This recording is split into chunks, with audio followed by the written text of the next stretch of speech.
if I can drop any of this gear.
Okay, we're back. Okay, that was weird. Mic did not connect. So, anyways, I'm Babbaginator. Welcome back. This is this is my TLD stream. We're currently doing the tournament, which I'm going to read about here.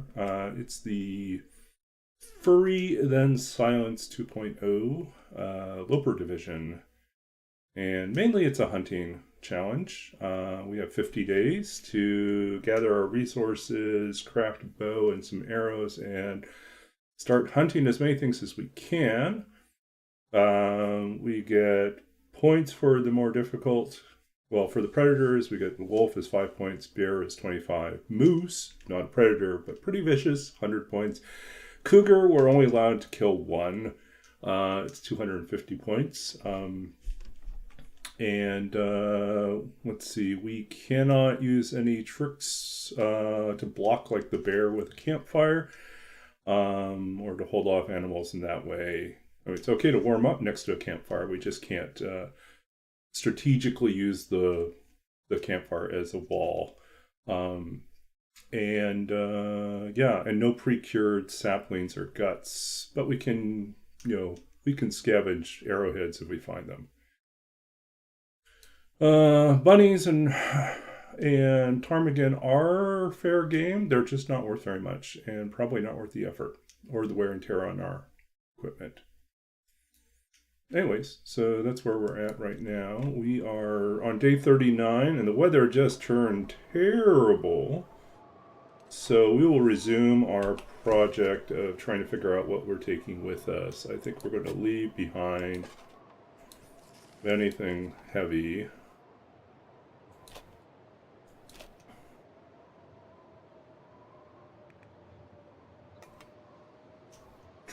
I think we're going to leave the lantern behind.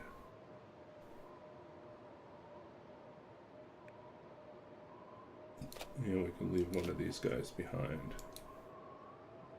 In terms of this stuff,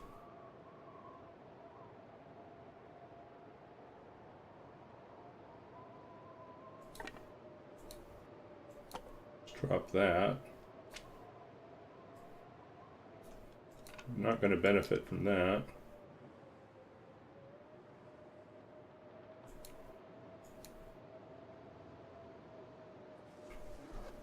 We should remember to eat that when we get a chance.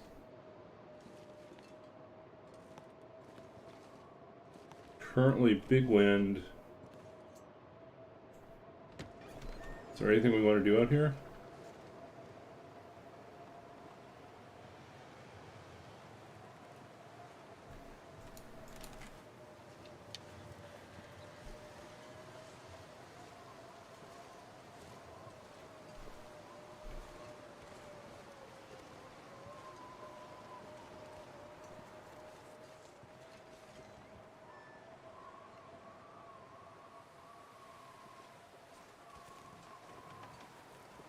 I think we just stay inside. Not we're traveling in that.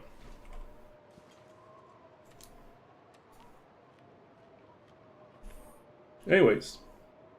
Yeah, I was saying earlier, and then I realized my mic wasn't working. Let's see. This is me. I am Babbaginator, but pretty much everyone calls me Baba. I am a writer. I'm the author of 2 books of poetry. I do a little bit of literary translation. I used to be a computer games programmer. I work sometimes, and I'm kind of returning to this soon, as a creative writing coach and manuscript editor. I most recently finished a library science program to get my professional, how can I put it? To get a professional degree in library science or information and library studies, for the sake of becoming an academic librarian, which I am applying for right now, kind of more in the digital humanities and data librarian side of things, which allows me to leverage my background in technology. But it's kind of a tricky time right now, so positions are few and very competitive. So we'll see where I land. But in the short term, I think I'm probably going to have to pick up some more coaching, mentoring, maybe even tutoring work for the next couple months. So we'll see. I have a job that runs out at the end of in December, and after which I'm going to have to find my own way, which is not fun. But I also have there's a good likelihood there's a move coming in my near future, where I might be moving to Toronto, and that would happen in the spring. So I have to figure out how to pay my bills for a few months before I make the move. So yeah, that's where I'm at right now. So. But I play a lot of TLD when I can. It usually works out to be out 3 times a week.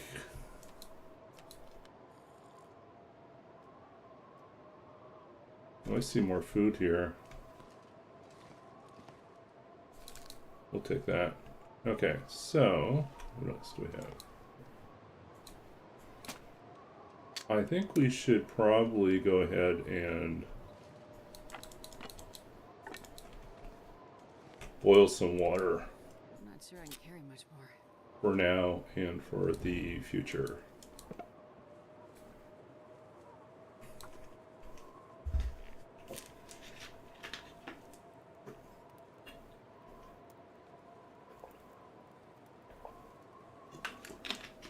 So I have almost 4,000 hours in The Long Dark, most of it in Interloper. That's kind of become my go-to thing right now.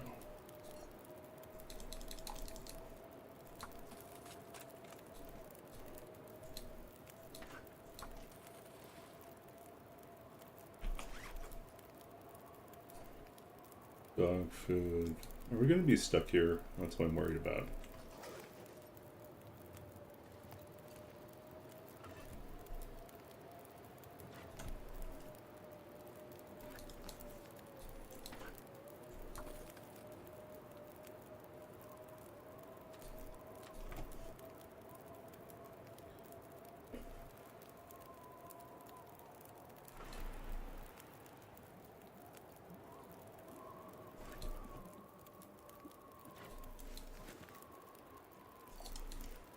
Okay, so This pack is getting kind of heavy.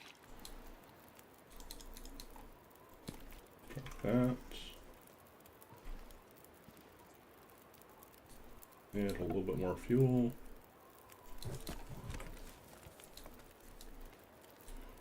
Got a long walk ahead of us.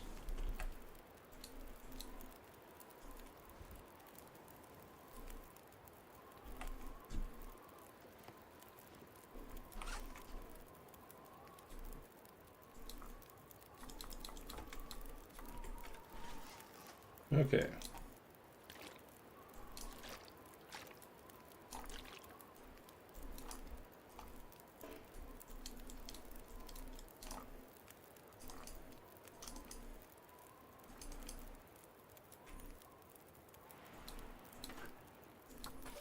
Feels like I'm gonna be stuck here for a little bit longer.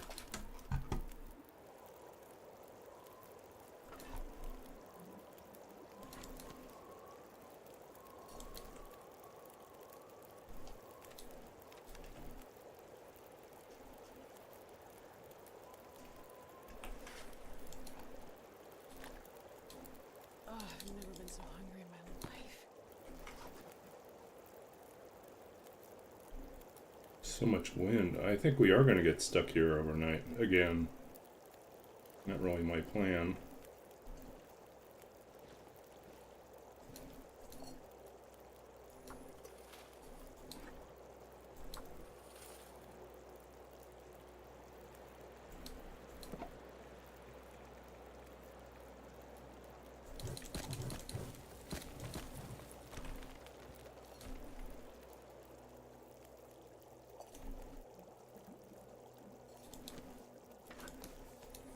I think we want to get moving.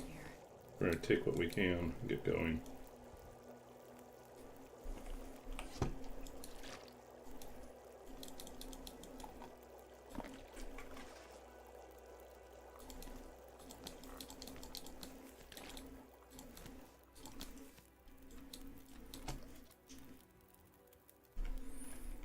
Okay. I was thinking about staying, but this is a tournament. We need to keep moving.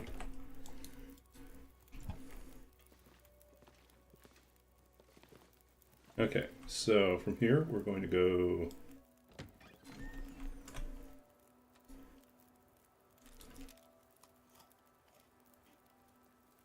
look for the bear. See if we can spot the bear.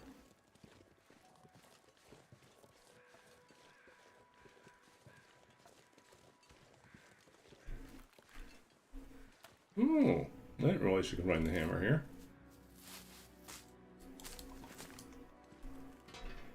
Interesting. Not what we need. You're over there.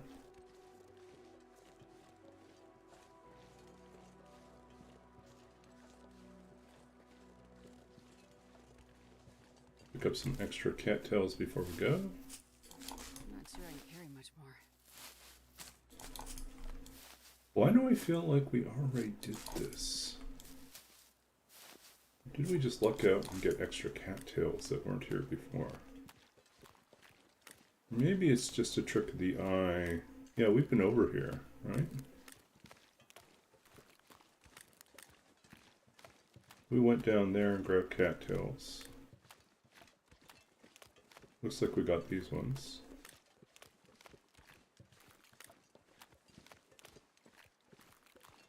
Yeah, we missed these ones.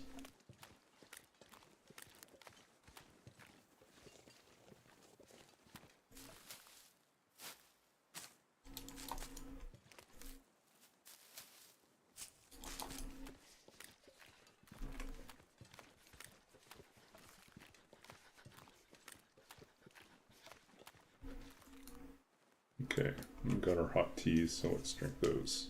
Keep going.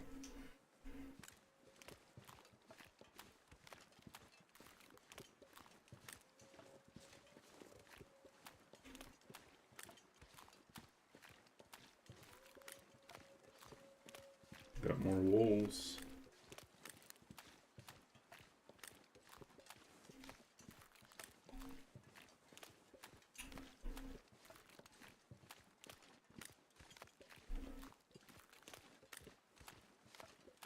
So yeah, the big thing on my plate is trying to figure out this plan for the next 2 months. It would be a little bit easier if I lived on my own, but I have a roommate.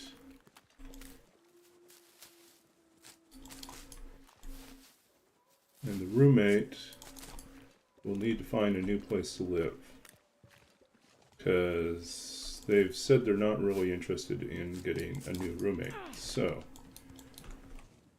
that means they have to find their own place. And that takes time. And I'm not really wanting to leave them high and dry. So I give them time to conduct their search. And it'd be really nice if I could find something part-time or something flexible that, yeah, I think we're going to have to stay overnight here. I don't think we're going to, we can, maybe kill the bear. We've find the bear. But yeah, I have to figure out how to make this work. But it's looking like probably mid to end of March.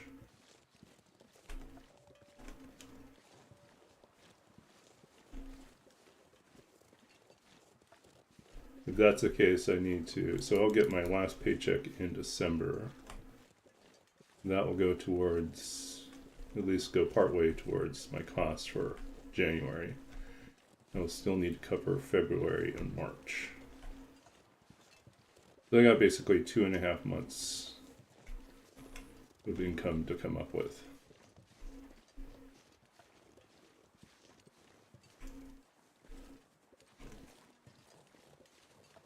Who's here?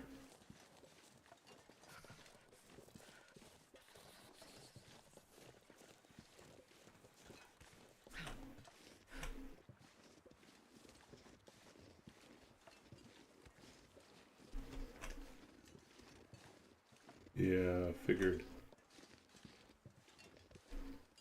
Oh, I'm starving.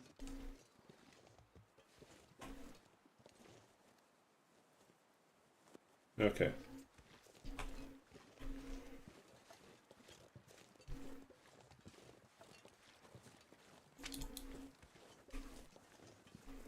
The bear's coming down to the water, so I think our trick is going to be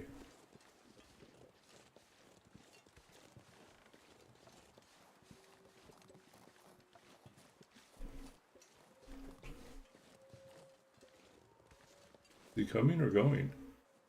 Is it going already?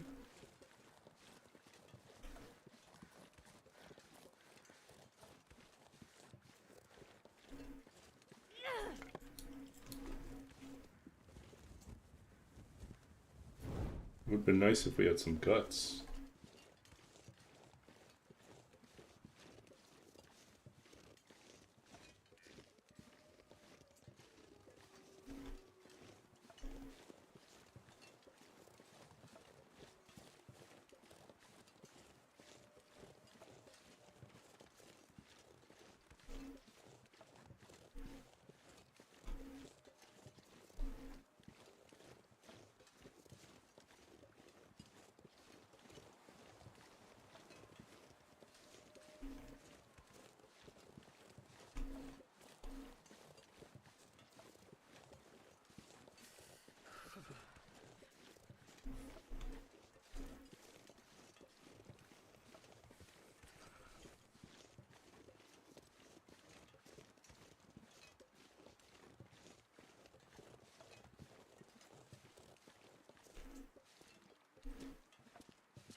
Is this a bad idea? It's too far away. We're not going to get a good shot.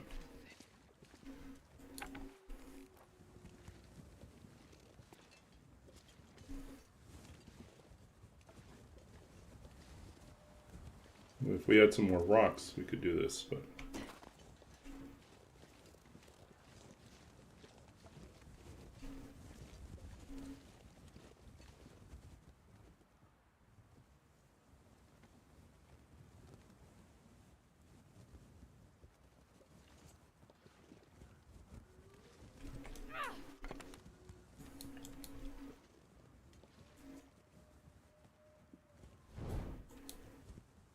Wait.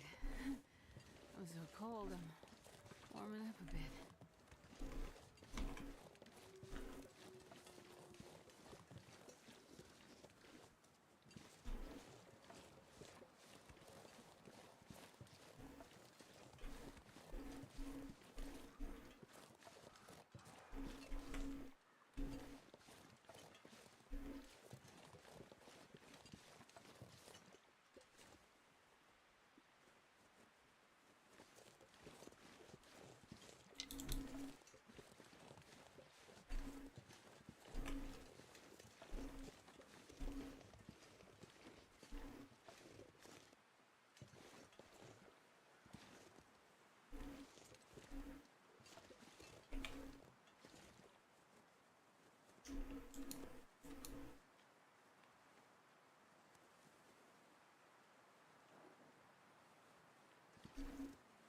Oh, he's coming out. He's coming out.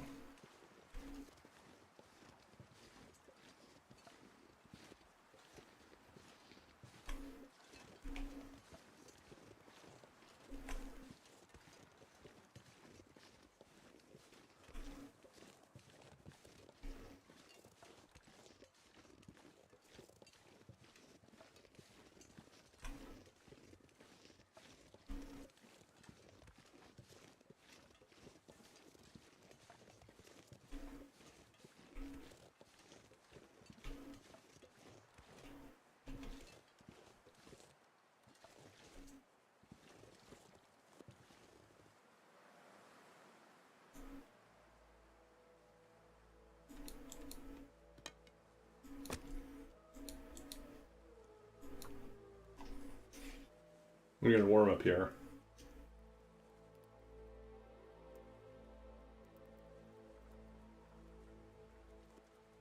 One little fire. I thought he was gonna go back into his cave, but he didn't.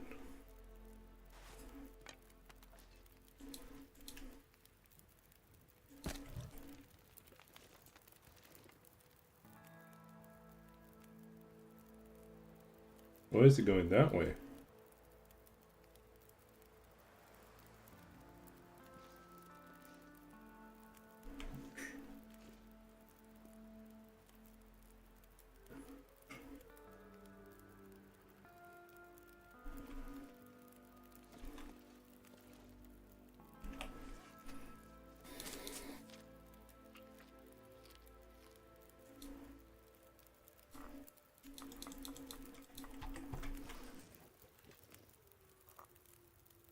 "11 days left. We went on a bear hunt, but the bear did not oblige us. The bear went the different direction, so may have to come up with a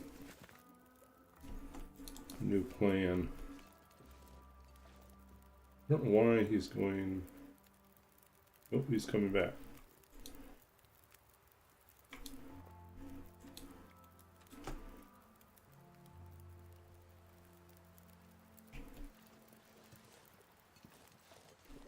I think what we're going to try to do is get up top. We'll shoot him from the top. Wandering bear.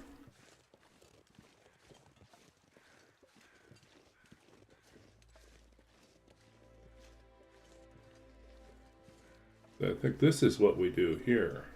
Up here. See Mr. Bear. Mr. Bear. Where'd you go, Mr. Bear?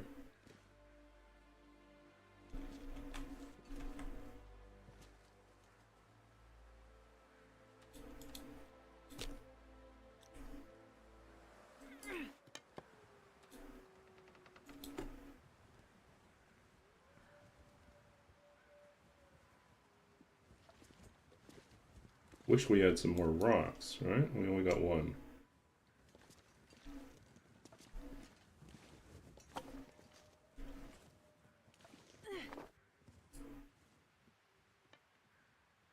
Gonna trigger him?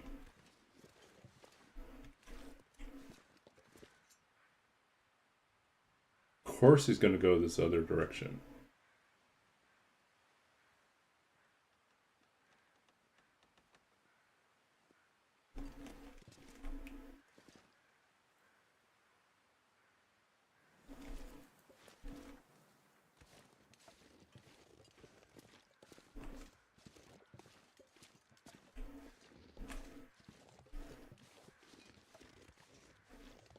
Do we just go back?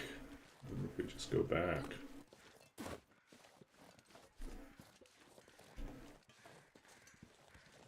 Maybe he is going back to the lake.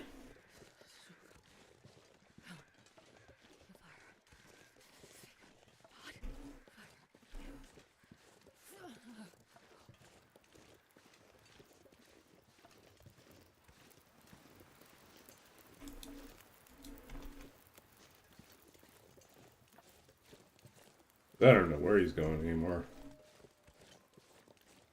Where are you up to, buddy?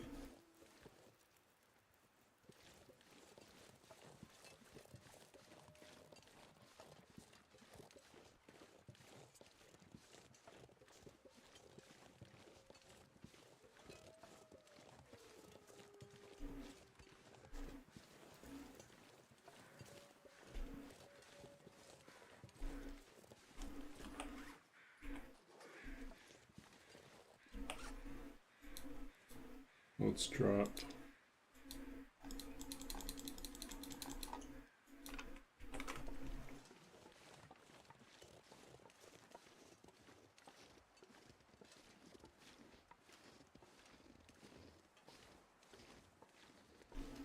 Oh, I'm starving.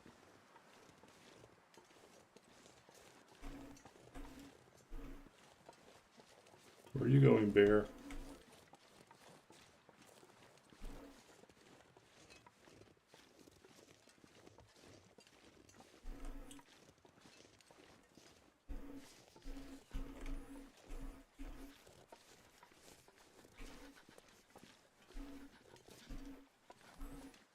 I've got a different problem now.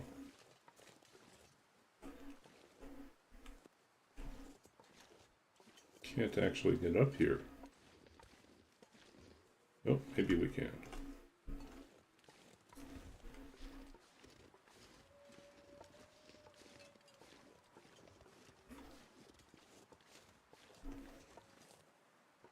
Is it going to come over here? Starting to feel numb.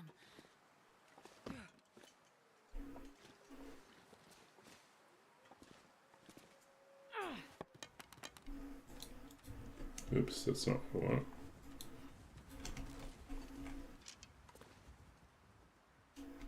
That's still a pretty far shot. I don't like that.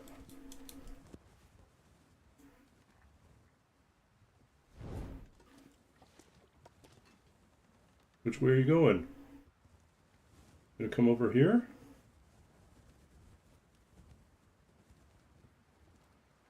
No, he's gonna go down. How frustrating.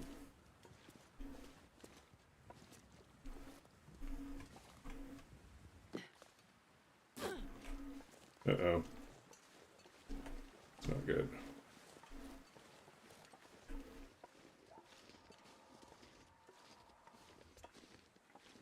He's making weird noises now. It's too cold to think.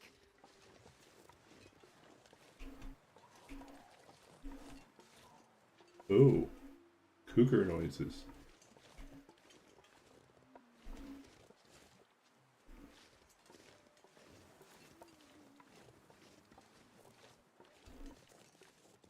I should get out of here.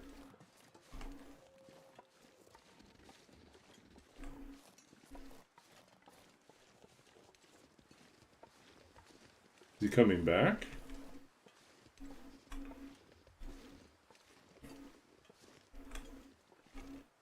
He is.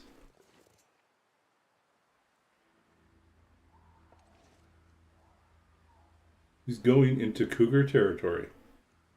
Crazy. Okay, well, that just made it a lot easier, a lot harder to deal with.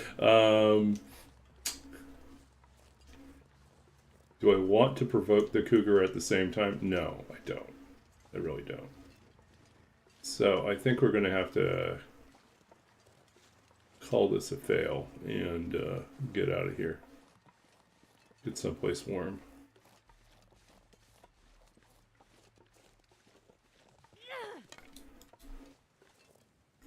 See if we can catch the bear on a different day.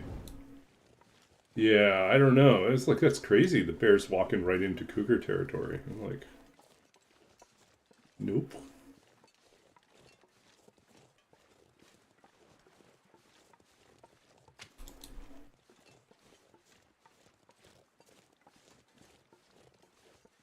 Yeah, I think we killed all the other wolves in the area. Although there used to be one up here. I haven't seen him either, so.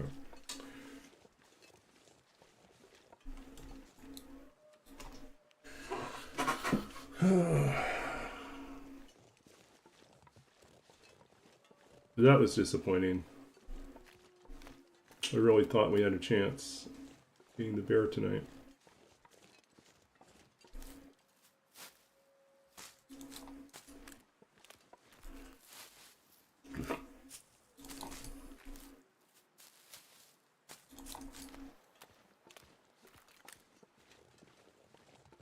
Okay, next time, because this was our mistake last time, is we didn't have enough stones on us to pull the bear.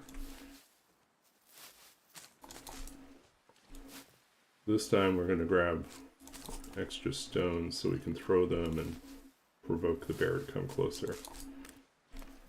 Get the bear curious. Curious bear.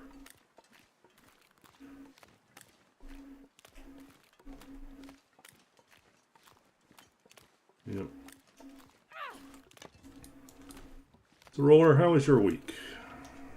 Did you do anything for Halloween? I did 0 for Halloween. I stayed home. And it was so rainy here that I don't think anyone was out. At least no one made the effort to get to like our basement units. No, I think they stuck with the front of the houses.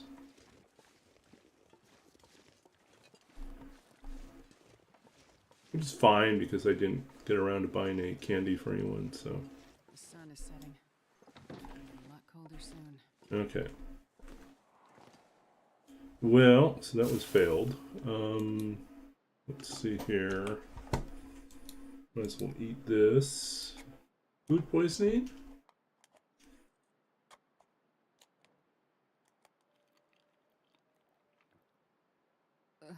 Yeah, food poisoning. I feel like I'm gonna die. Small price.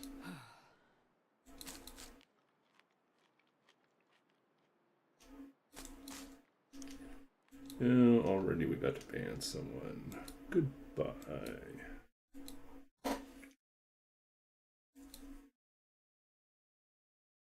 So I guess no news is good news, right? Unless you were counting on a little extra work.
Well, that's good. That's good.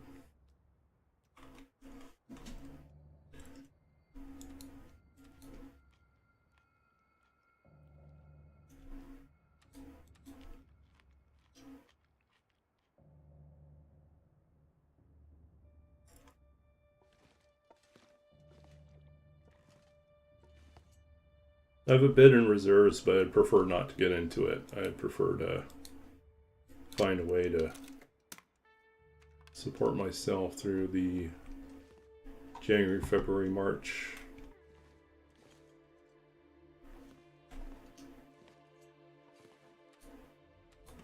But I do have like fallback things I can reserves. I just really don't want to use them. Yep. Okay.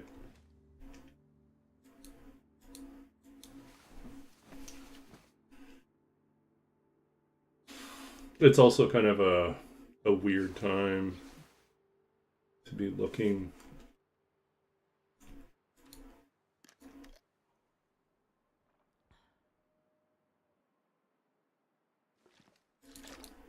It's a weird time because, like, if I want something out in Toronto, there's at least 1 or 2 positions that could start as early as January. But the problem is I can't move out there in time to start. So unless they're willing to be flexible in that start date, which they might be.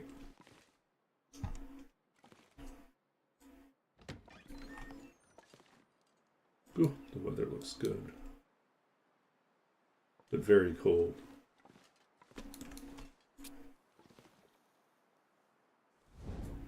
Yeah, so that's the plan, is to find enough remote work to cover me. I prefer not to have to like hustle, so I have. Come on, little fire. How can I put this? I prefer to have enough of the writing coaching work or manuscript editing work, which pays well, that I don't depend on having lots of clients. I just have sufficient clients for that month. Come on. Extra goes to create some security for the next month, but I'm not like dependent on having a ton. When your rates are low, then you're constantly hustling. When your rates are high, you have fewer clients, but you only need a certain number of clients to kind of make ends meet. So that's kind of the plan, but I was saying it's also kind of a tricky time because January is just coming off of holidays and tends to be a hard time to pick up new clients unless I can convince them to pay for services in advance. But the main thing I need to do like this week is start reaching out early to old clients to see if there's anyone that wants to resume working with me. Okay, let's try this again. Yeah. But I also applied for like a tutoring service that is looking for someone full-time. And if they start me now, like November, I can give them a good solid run.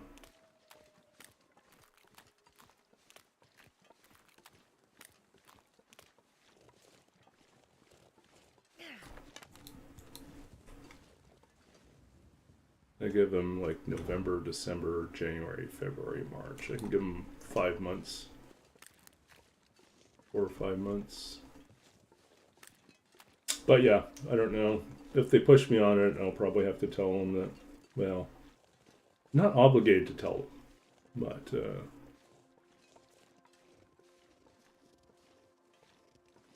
I'd feel less awkward if I could find a position that was more flexible.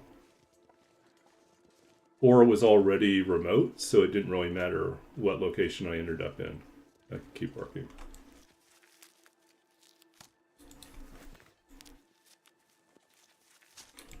Yeah.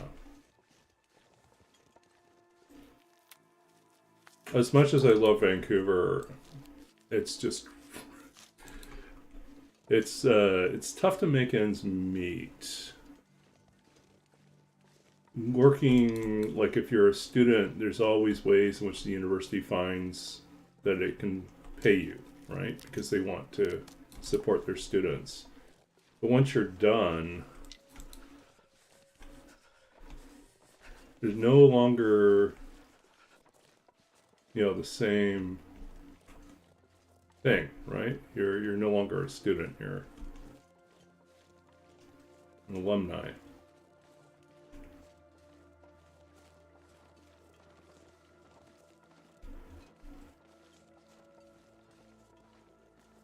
Yeah. So, I mean, like, I totally get it. I totally get it. It's just... So no one owes me anything. But then I also think about, like, I was thinking about, when was the last time, like, I got hired in a traditional way? And I think, like, most of the time, I've gotten hired because of something unconventional that happened. Like, my computer programming job when I was a game developer, I got that job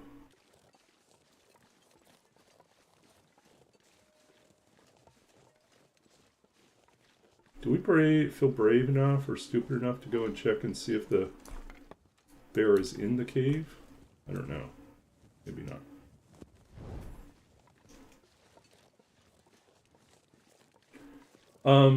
What was I gonna say? Oh, I guess I was gonna say, like, I've done something unconventional. Like with the computer games job, I was working in Los Angeles. I landed that job because I sat down and I was really taking a hard look at my job search. I said, I really like teaching and I also really like programming. Maybe I should look for something in educational software. And then I just Googled that and I wrote down the first 3 companies that came up and then I just wrote them. Even though they had no jobs listed, I just wrote them emails and said, hey, I recently graduated. I have a background that covers both education and tutoring as well as computer science. I'm wondering if you'd be interested in having an interview, or interested in looking at someone with my set of skills. I think I would be a good fit for your company. And it actually worked. And so I ended up with, a few rounds of interviewing, but I got interviewed by the company that eventually hired me, yeah. And then later on, when my coworkers asked how I got the job, and I told them about that, and they said, "We never do that. We never hire someone like that." So there's those ones, or my current job came about because I could see the writing on the wall with my previous job that things were not looking good. We had some management issues and there's some struggles, workplace struggles. And it was I don't really want to stay in this particular role. I also want something that feels more library related.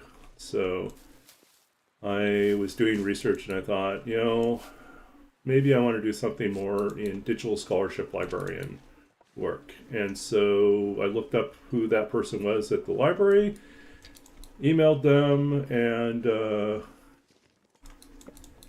they got back to me and said, yeah, we'd love to talk to you.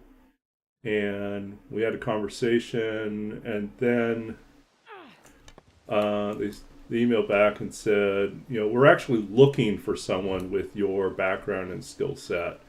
How attached are you to your current job? I said, not very. This is, would you like to start soon? We'll write up the offer and hire you.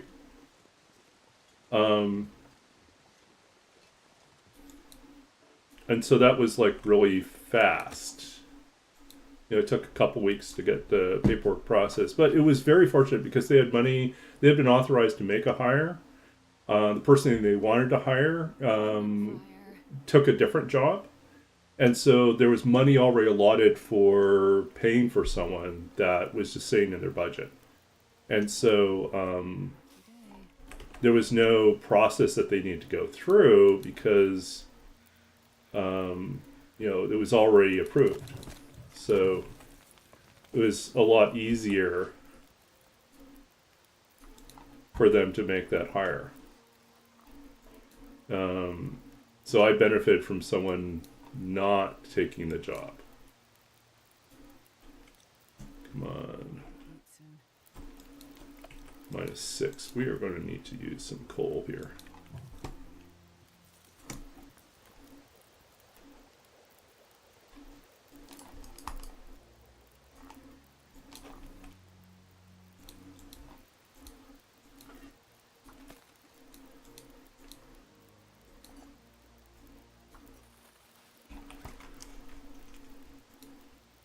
So that was very fortunate. Employment Canada Job Bank. Yeah, I feel like these days there are lots of places to look for work, but most of them are just flooded with applications because by the time it gets listed, everyone that was in the, what you're seeing are jobs that everyone internally had already passed on, or were unable to find like a close friend that kind of fit the bill that they could recommend. Or if they do know someone, they've recommended that person's already ahead of you in line. So it can be very challenging because of that. And so sometimes by the time it gets posted, there's already like a number of strong candidates in the mix.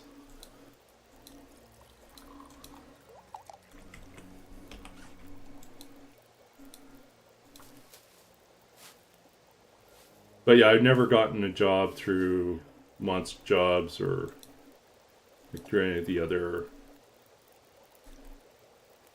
ways of doing that. Yeah.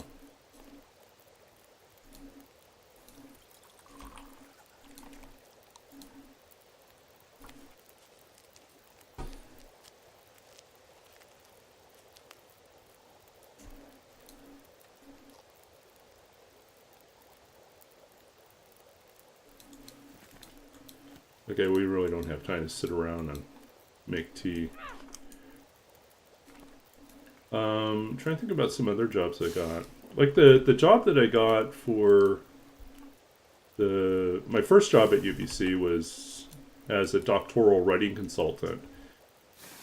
And basically that one was pretty easy to apply for because I already had so much teaching background and mentoring background that it was just it was a no-brainer for them, you know.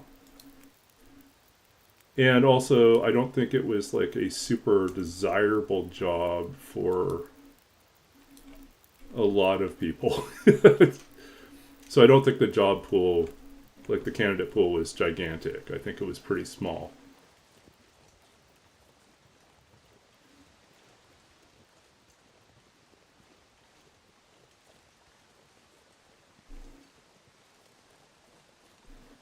Hype Magnet? No.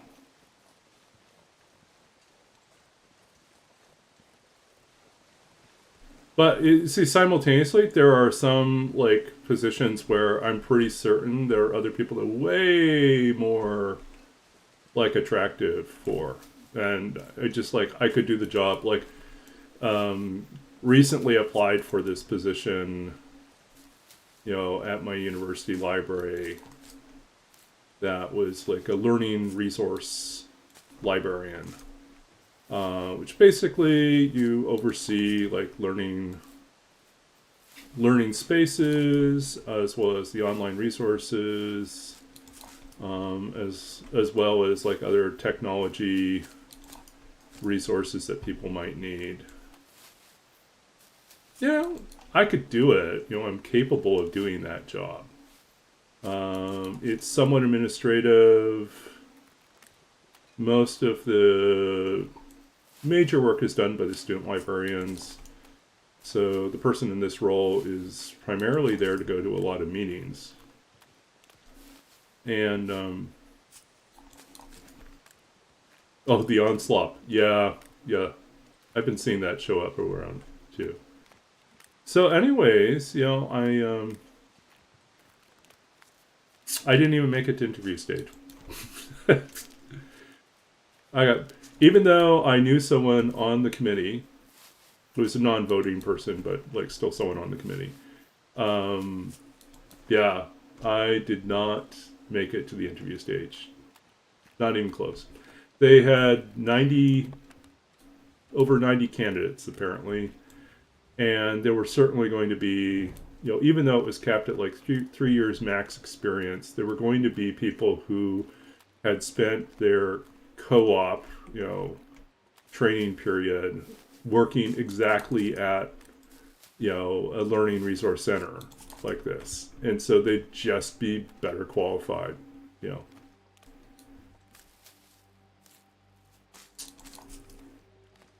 And so yeah, they'd be proven versus my unproven. Like my skill set, interesting, as useful as it might be in some spaces, totally a distraction, not quite a fit for what they wanted. And I could try to like contort myself and make myself look like what they wanted, but they're going to recognize that there's some people that are just better qualified for the job. And it's a 1-year role. It's just like a short-term replacement while someone's away. They're not looking for long-term investment. They're looking to help someone at the beginning of their career. Oh, those are just deer. Okay.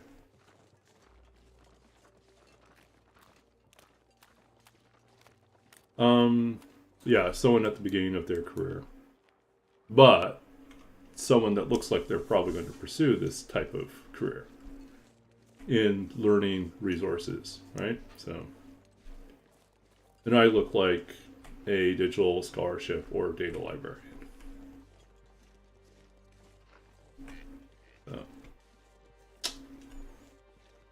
So it was discouraging, but them's the breaks. That's what you get. But in a way, it was kind of fortunate that I didn't get the job, because it would have made like the calculus for. So essentially, what's happening is my mother's sister, my aunt in Toronto, has decided she wants to move back to Taiwan, and then she offered my mother her condo in Toronto and said she could take it over. But wants to move before April. So like April 15th, like the latest. And my mother's interested in getting out of Saskatchewan.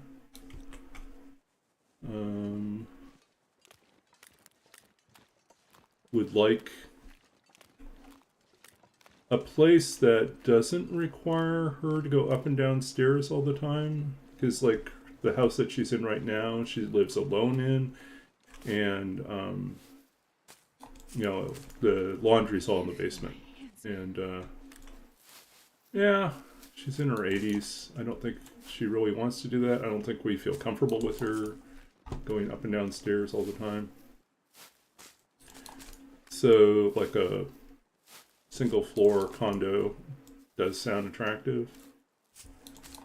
But I really do not feel comfortable with the idea of her going on her own. I think even though she's pretty independent, I do worry about her transition to a new place. If she doesn't know very many people, if any people at all, so. If I don't warm up soon. So I think it would be best if I move out there too. So, and there's more libraries, there's more universities, there's more writers out in Toronto. So I think there'd be more opportunities for me.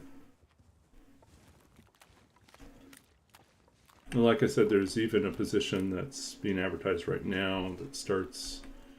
I'm guessing they probably want someone to start in January, because there are closing dates in November.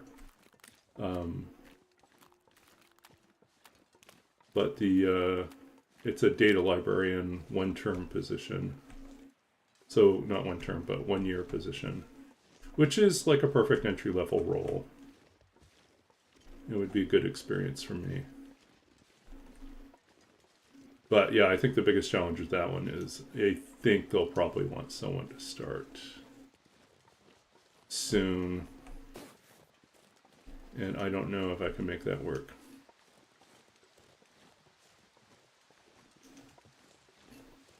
Yeah.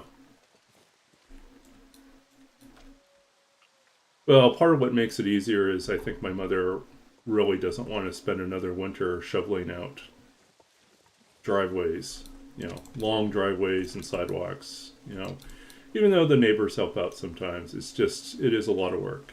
And living someplace where she doesn't have to take care of a yard, yeah, it is understandably attractive. She's also excited by the fact that the condo building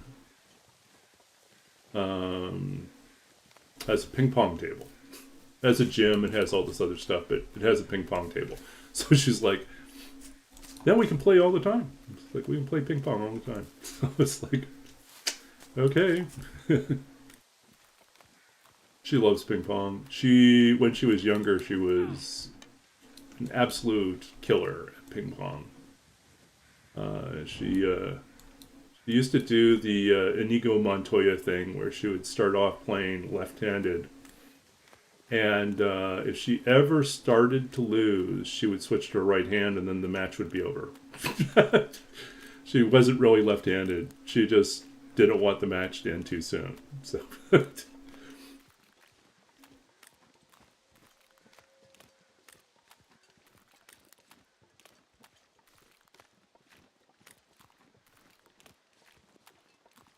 Where are wolves?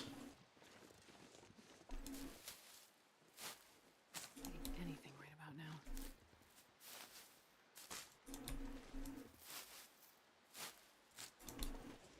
now. Okay, I think we need to stop and make some... Yeah. So anyways, that's what it's looking like. Probably end of March, go out there. So this Christmas, when I head back, I'm going to head back to Saskatchewan. I'm going to pack up a whole extra suitcase, you know, check some luggage and pack it with a bunch of stuff that I don't need, that I might want to, that I would, you know, rather pack up back in Saskatchewan and have it go in that shipment than try to fit in the car. I am still trying to figure out what I'm going to have to do to make things work. In terms of all my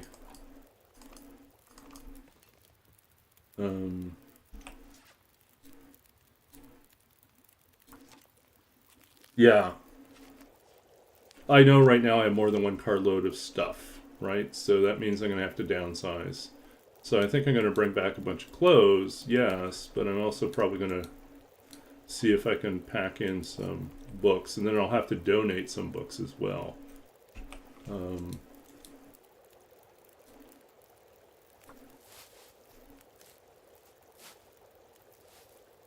Yeah, I don't think my car's really set up to... there's no tow hitch on my car, so...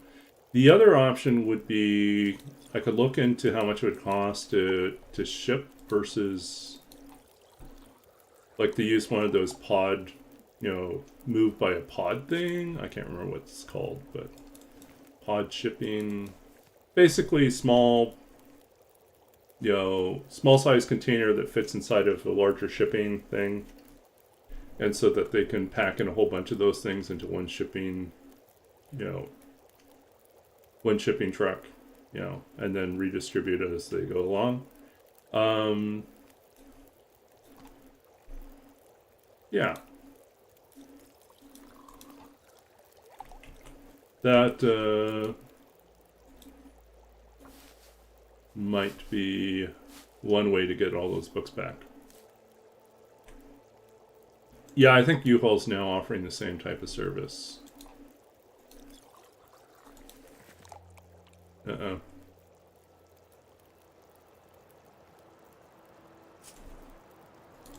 Waited too long. Now we have to deal with this. I wonder if I can drop any of this gear. But yeah, I'm going to have to price it out to see if it's worthwhile. There is some sort of advantage to doing that in the sense that I could...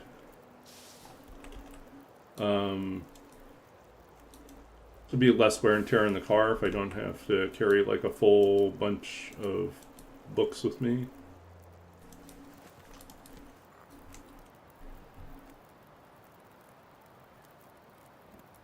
And books are pretty safe to ship like that, so...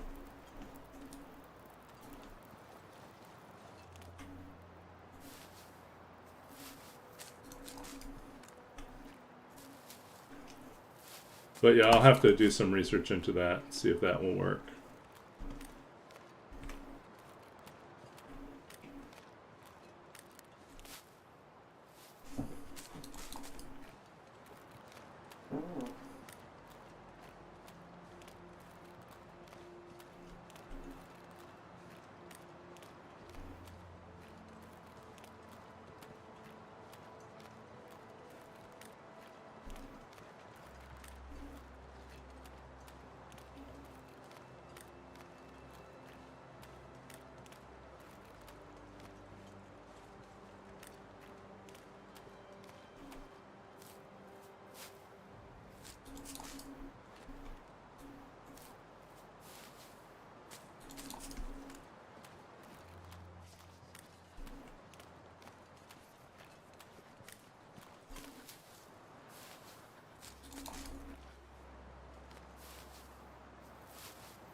I'm hoping they don't charge by weight. I'm hoping they just charge by like the container.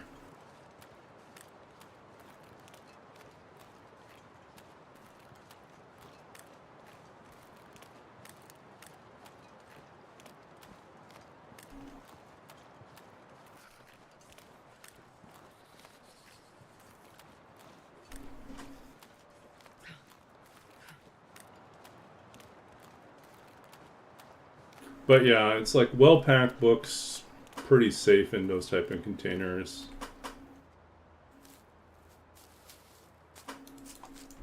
This is nothing that's going to break, right? I'm not sure I can carry much more.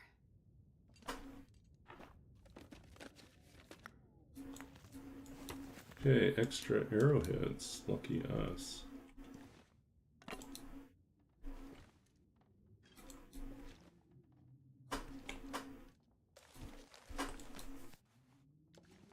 I've never been so hungry in my life.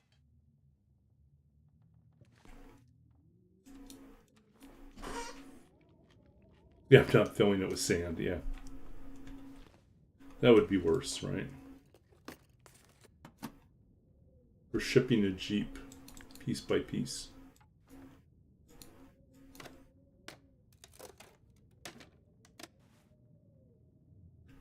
Okay, let's see what we got here.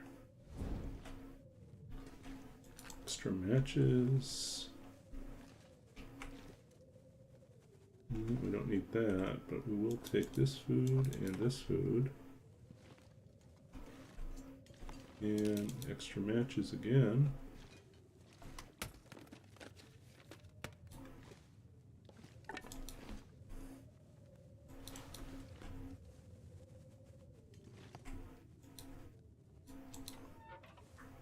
Okay, we're gonna go ahead and boil some water.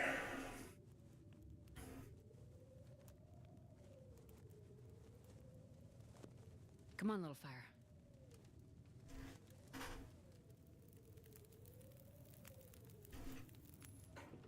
Perfect.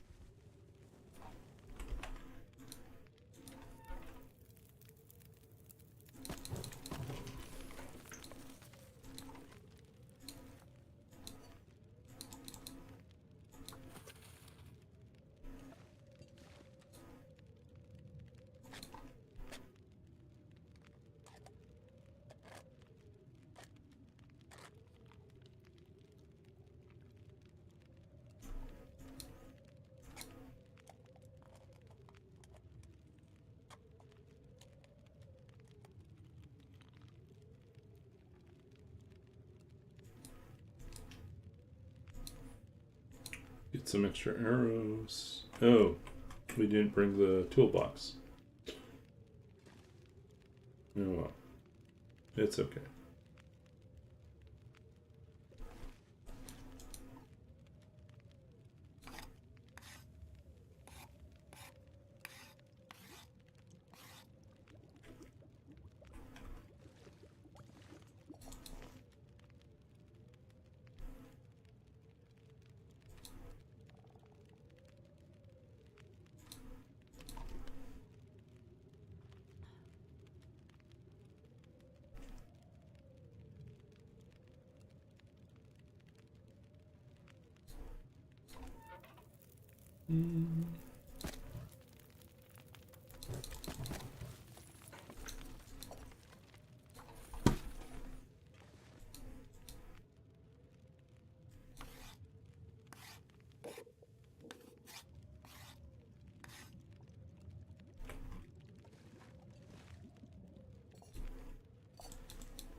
See how we're doing here.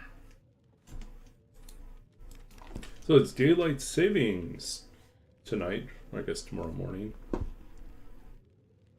it's going to be weird. Do we take the extra hour tonight, or do we sleep in an extra hour tomorrow?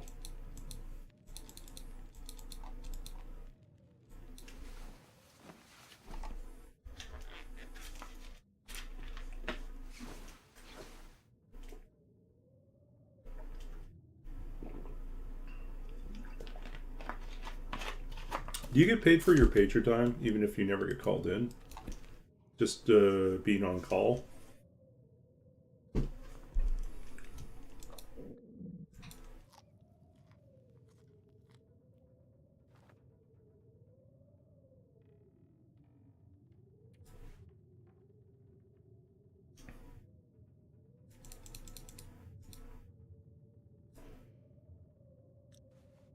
No, we already slept through most of the night, so...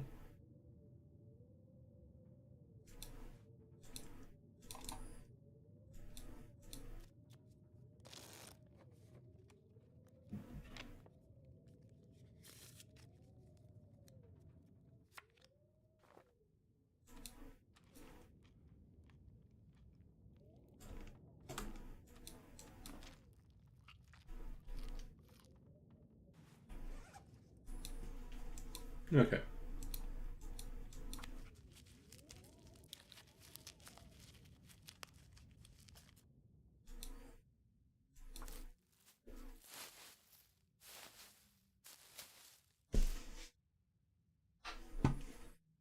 Hmm. So it's inconvenient, but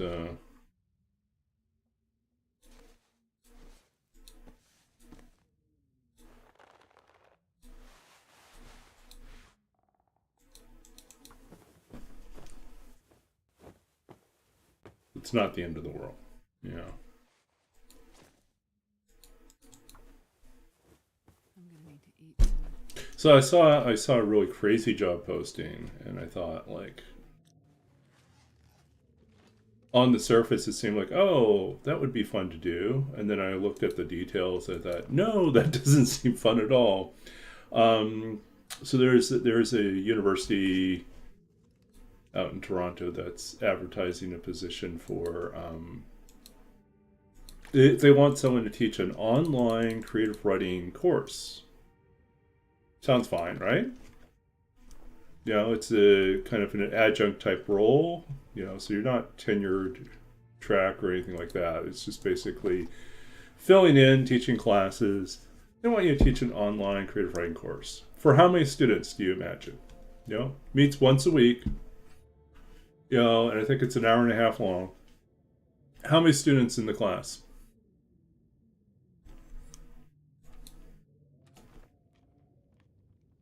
You know, are we talking like 15? Are we talking 20? Are we talking 30?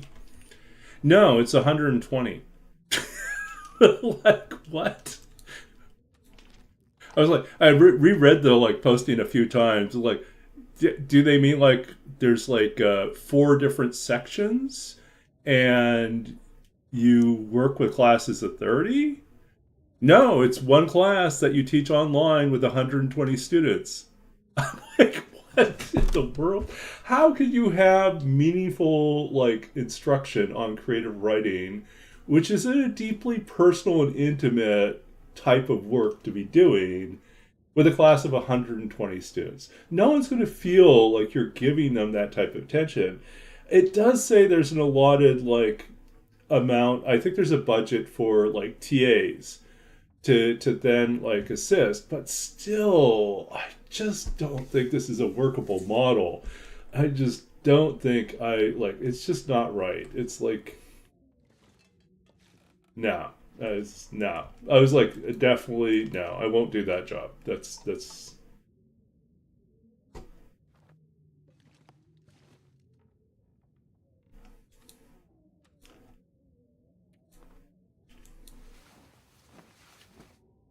But yeah, 120 students for a creative writing class. Even if it's an intro class, you know, it just feels way too many. Yeah, it's just. Do they get to do any writing in a class like that? deer over there. But where are wolves? Where are the wolves?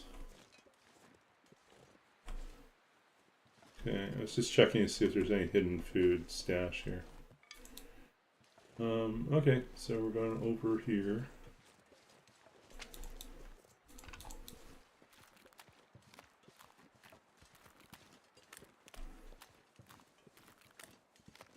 No wolves. So weird.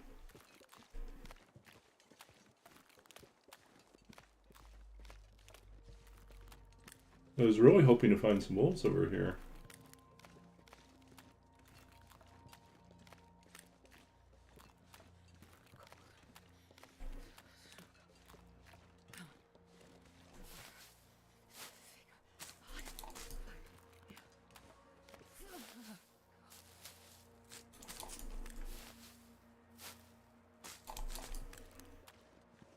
Anyways, our goal here.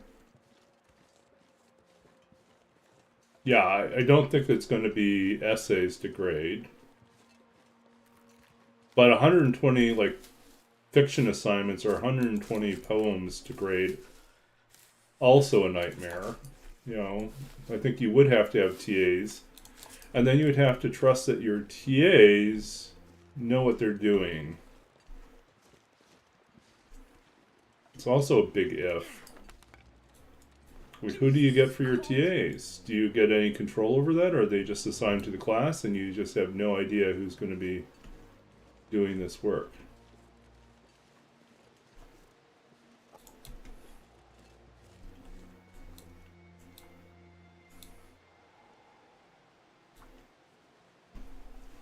Yeah, I don't know.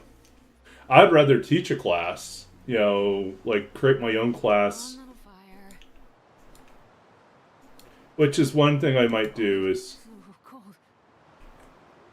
Yeah, the winds just knocked us out. Okay, I guess we're moving.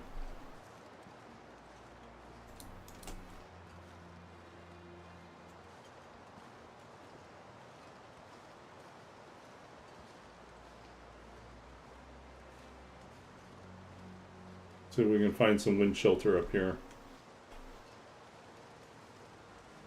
Well, the nice thing is the weather's nice, other than being bitterly cold. We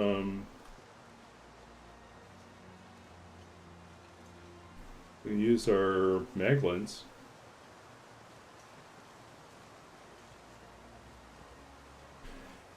If you've been teaching long enough, you get some breaks like that. Or you have an interesting enough specialty, sometimes you get some breaks. Like we have a brand new there's a brand new professor in our like library science program who specializes in indigenous information and also game studies. And so he's just a really interesting guy, and they're giving him a fair bit of room to kind of create his own courses. And the process by which a course gets adopted, you know, as a permanent fixture in the program is kind of lengthy. It'll take probably about 2 years to go through. But like initially it could be run as, you know, as a pilot, as a test.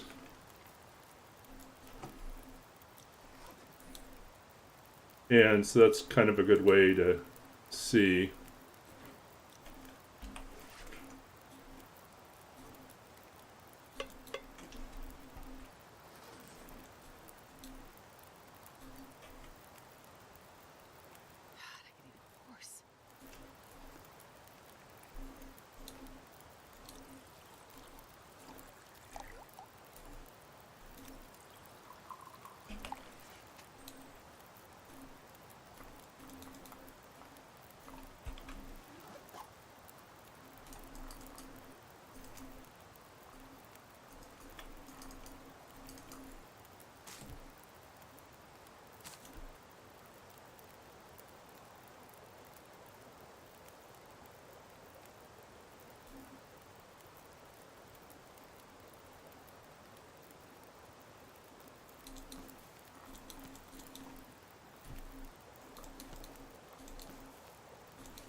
Okay.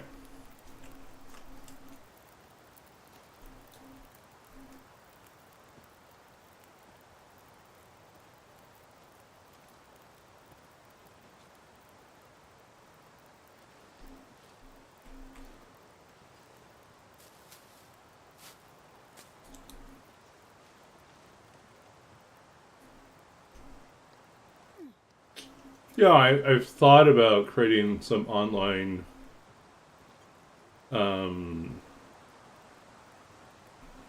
courses where like everything's free. You know, I don't even see wolves here. Where are all our wolves?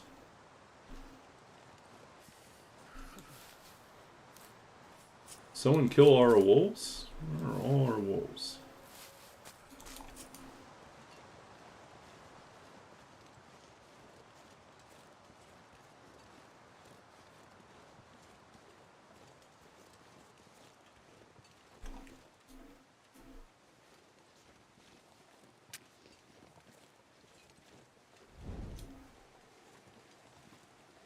I could eat a horse.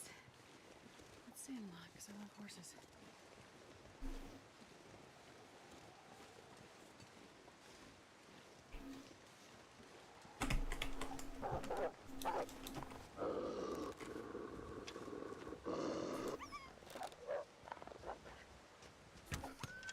Nope.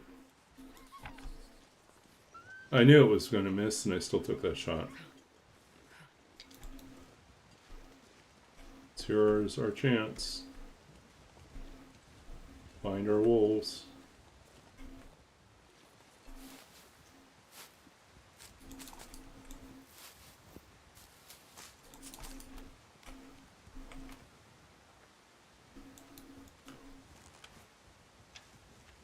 Why is he just sitting out there?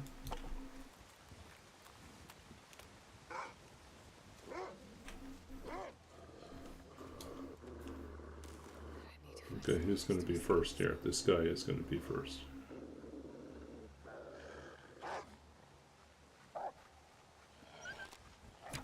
Ah, that was a waste.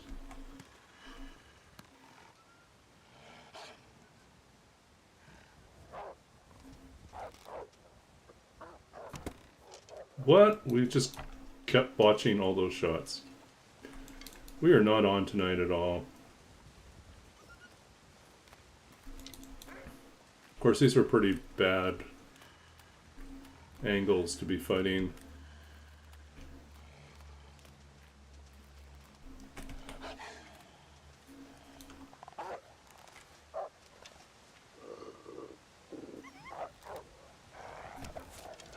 There's one.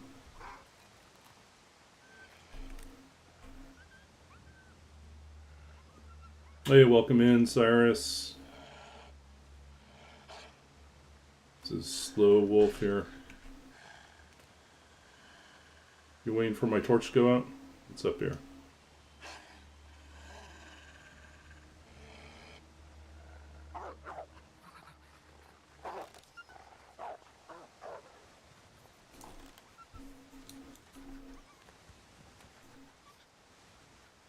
Too cold. Get this shot down.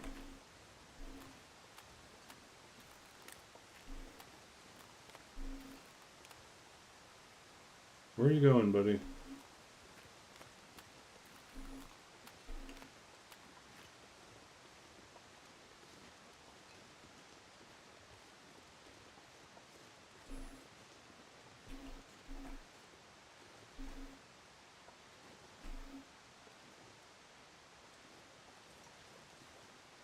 Come on.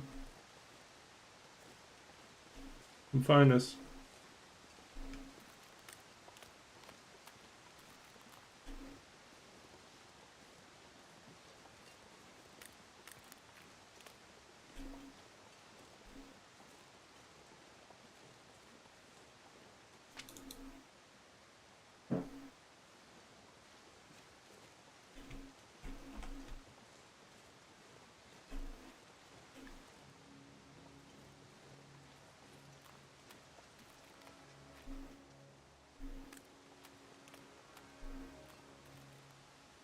This is the one that got shot?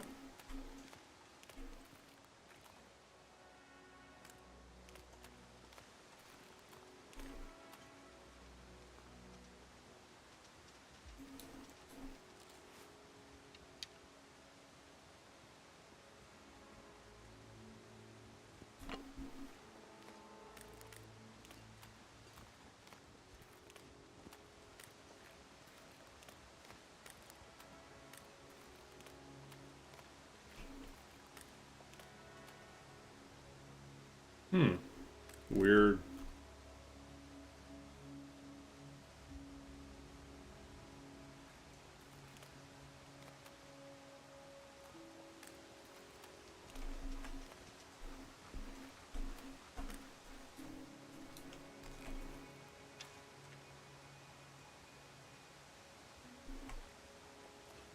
I feel like this must be the one that we shot.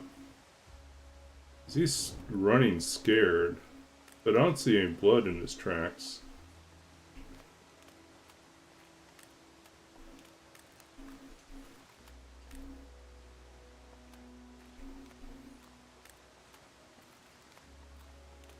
Yeah, it'd be useful if we had some guts on us.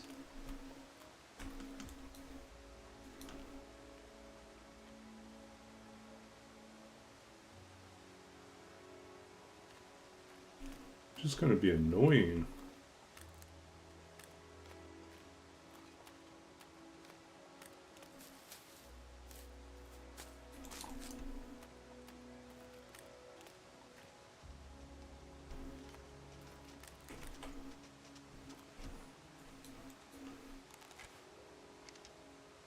One died.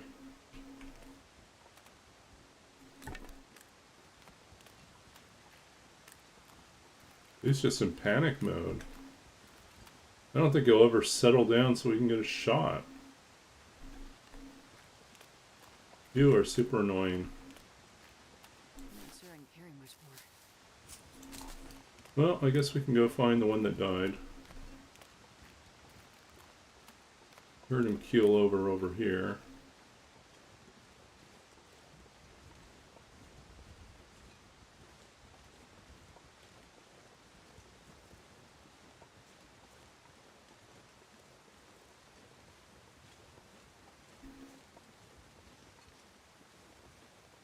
Let's see if we can spot him.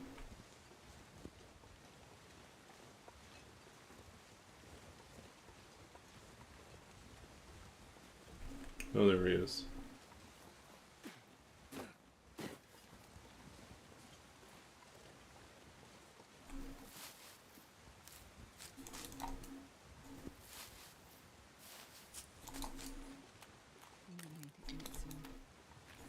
Okay.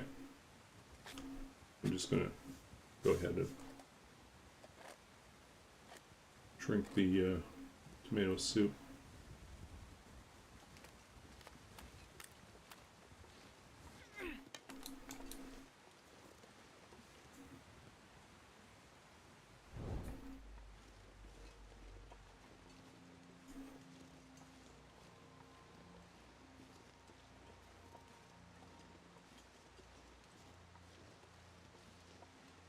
Okay.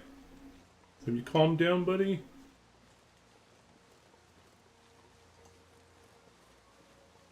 Have you calmed down yet? No, he's not calmed down. I give up on him.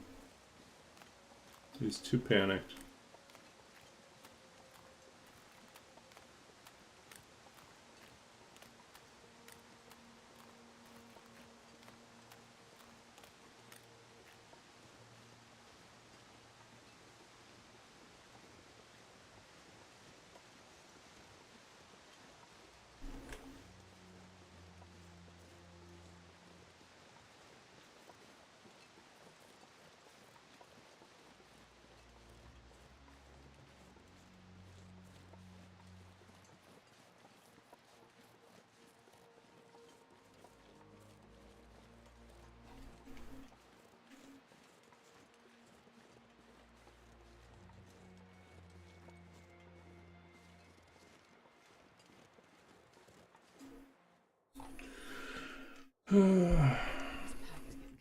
Anyways, we can add the one wolf to our list then. Okay, that gets us to 246. More on this list.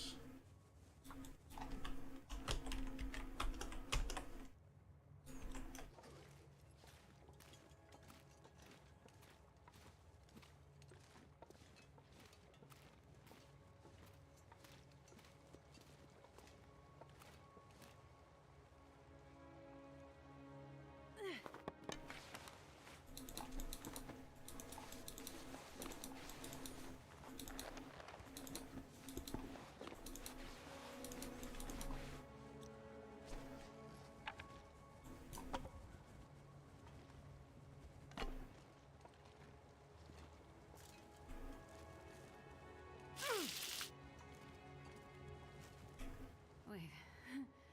I'm so cold. I'm warming up a bit. Well, we got lucky.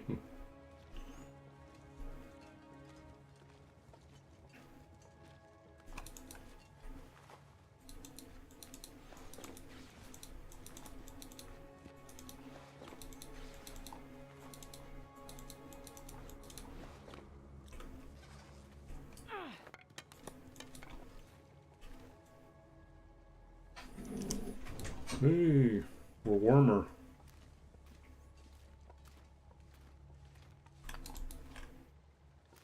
wonder if I can drop any of this gear.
Okay, let's see what we got here.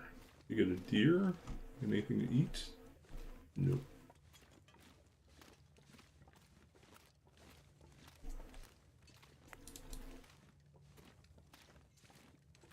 I could eat anything right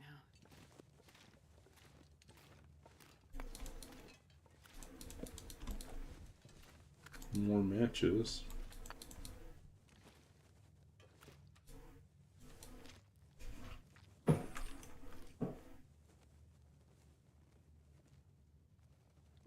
Oh, what do we got over here?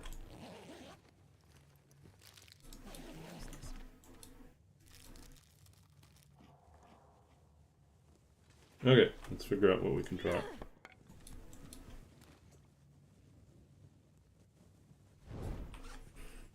Okay, first candidate, water.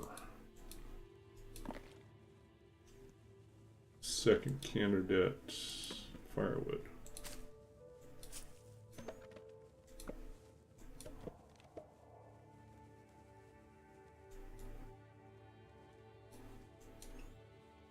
Third candidate, stones.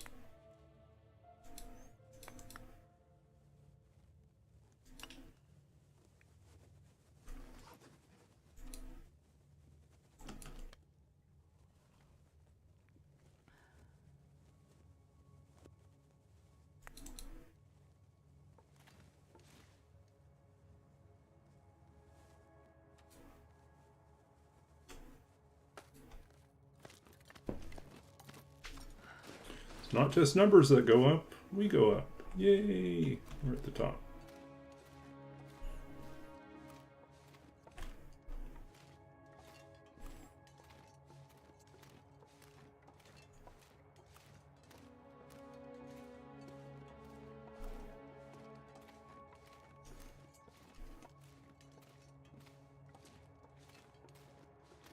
We get a wolf? What do we get out here?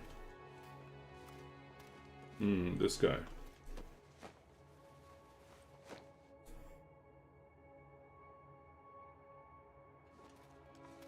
It's also the awesomeness with all of us here.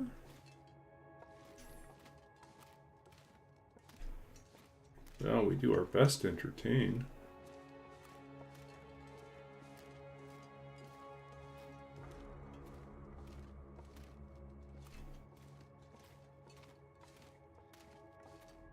Oh, I'm trying something new with my D&D campaign. This is not really like news for a lot of other people, but I think I've made a couple attempts, very half-hearted attempts in the past, and I want to take a more serious attempt to transfer my campaign notes to Obsidian and kind of use Obsidian as my campaign manager, basically knowledge manager for it. I think we're going to stay inside.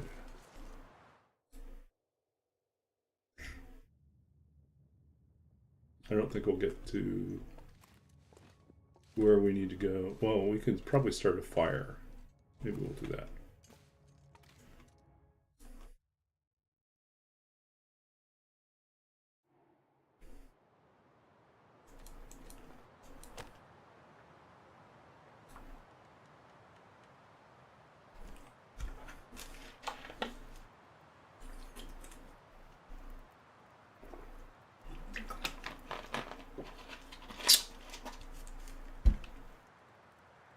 But yeah, it's been kind of fun. My notes are kind of scattered across a few different Google Docs, and so there's a lot of stuff that I also have handwritten, and I just want to consolidate it and make it a little bit more, make more sense, so I can find things a little bit easier. And I think partly it's because I realized that it would be useful, since often, most of my campaigns that I run end up existing in the same world. So I do a lot of world building, which I end up recycling. And so it would be nice to have it all pre-set up that way. Especially for like weird magic items and other like NPCs that I'll create that kind of feel like yeah, we really need to make some water.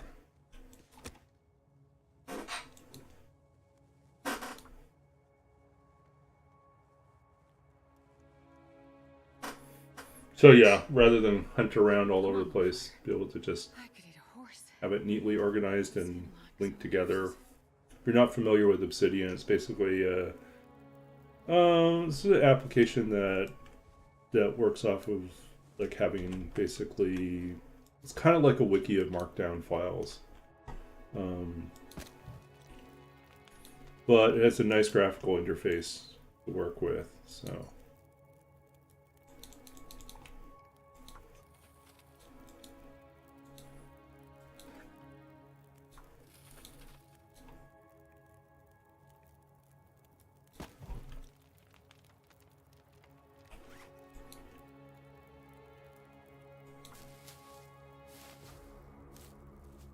anyways, maybe when I get a little further along with that project, I might do a stream sometime, a daytime stream, and kind of talk about what I'm doing with it and flesh out the world a little bit more with it.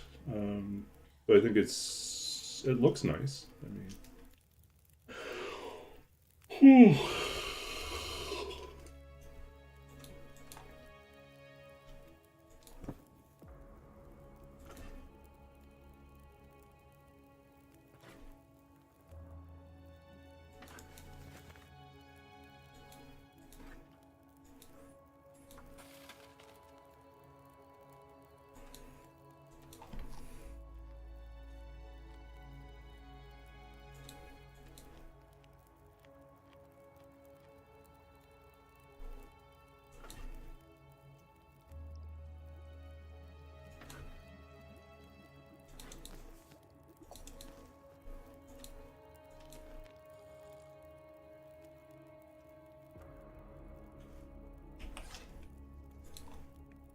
Mm.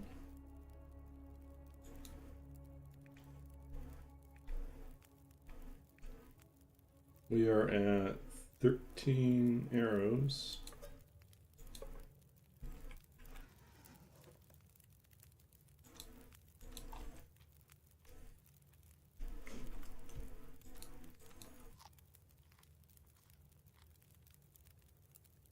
Tonight's also my last night. Well, I had a quiet second half of my week because my roommate was out of town for a conference. But they get back tomorrow afternoon, evening, probably late afternoon, I think is what they said. So, then again, it's usually quiet when they're around anyways because they're either in the lab or they have their headphones on. Often not very social. Nice person, just spends most of introvert who spends most of their day surrounded by people and needs time off from people. Which is why I was saying, like, the likelihood that I'm moving out in late March means that they're going to have to find their own place. But they've been talking about finding their own place, since the summer. So I think this will just kind of nudge them to make it more of a priority.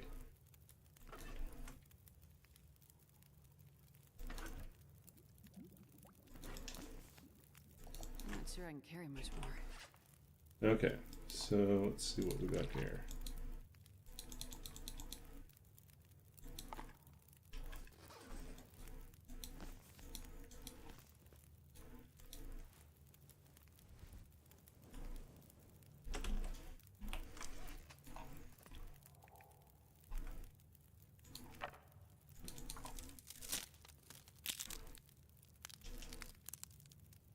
Yeah.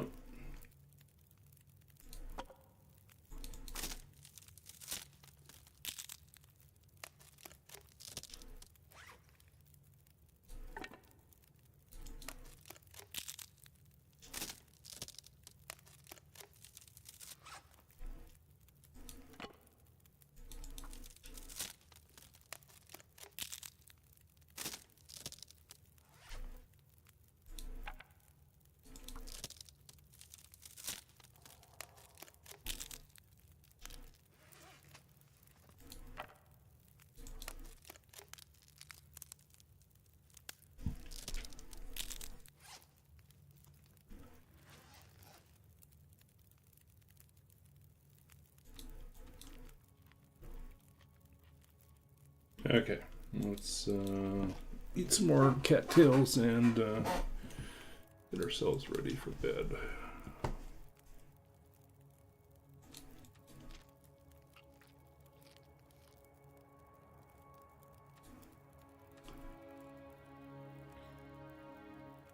Get a good night's rest here. Hopefully get a nice full recovery.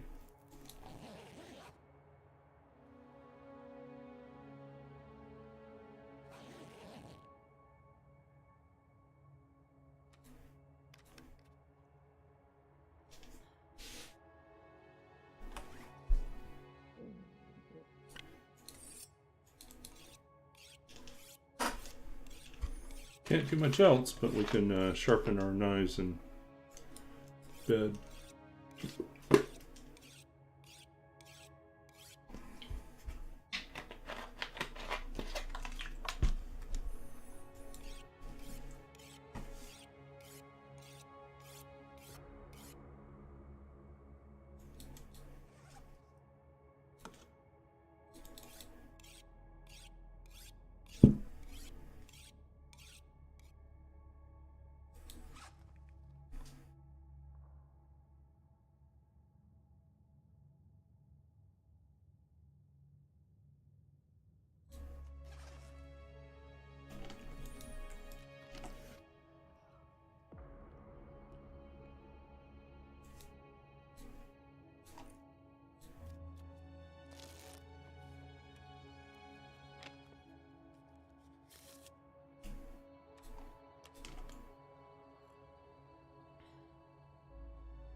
Well, we had some improvement, but we didn't get that much better.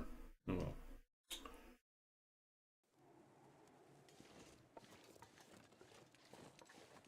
Okay.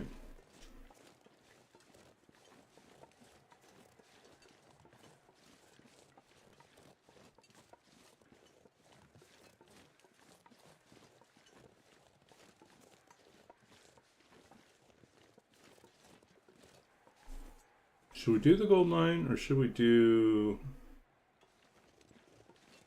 this guy first? See if we can find the bear.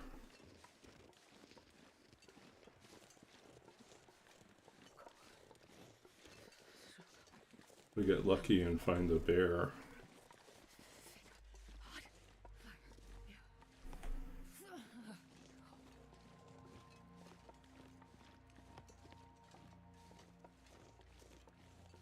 I need to find food.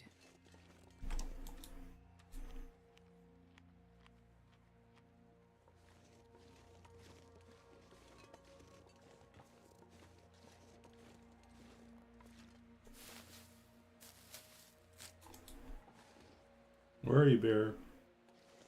Did I say I hate being cold? Because I really do.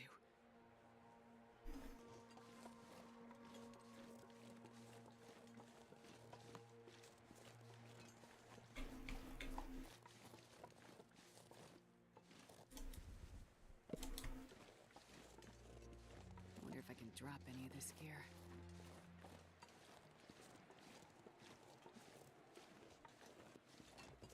Do we see bear tracks?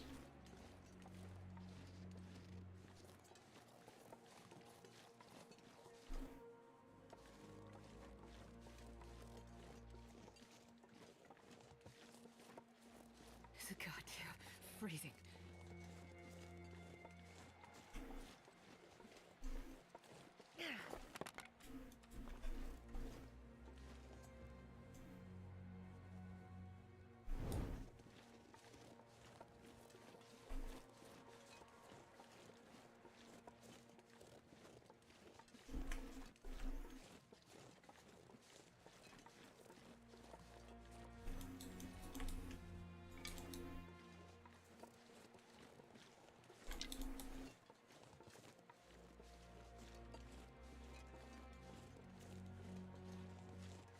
We got deer out here.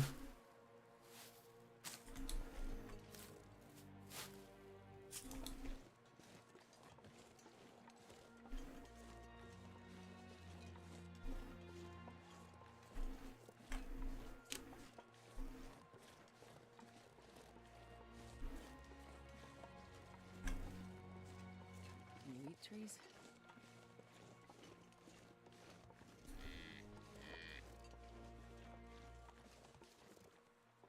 Oh, the moose is out here too. Man. Moose is here. Is the bear here? Be really nice to get a moose.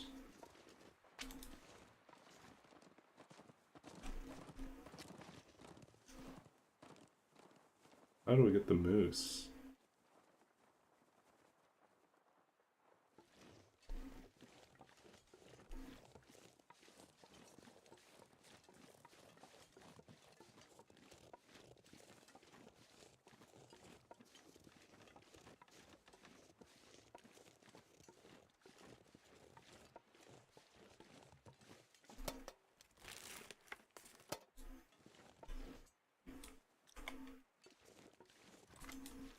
We're not actually going to use that for anything, are we? No.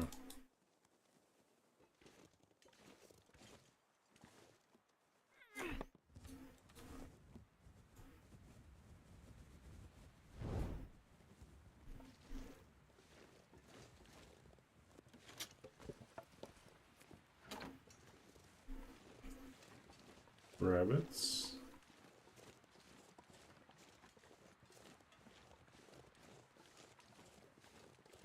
Just want to get some better clothing so we don't keep freezing to death. I'm not sure I can carry much more.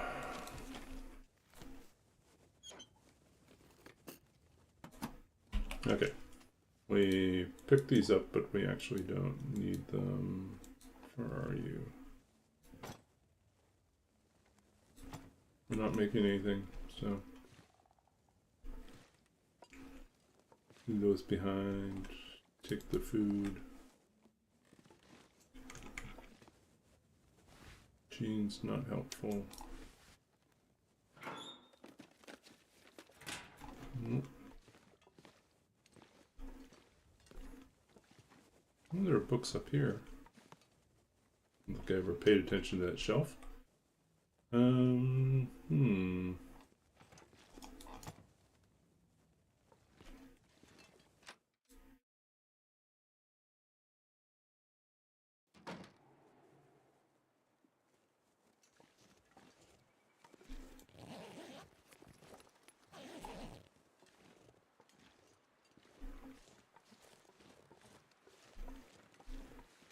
Might as well go to the... It's so cold. I just want to lay down for a bit. over here. Fire luck over here.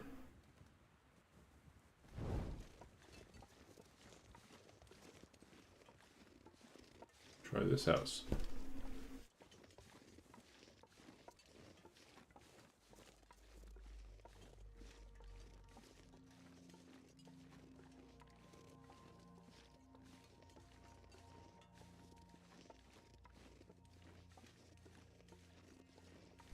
This pack is getting kind of heavy.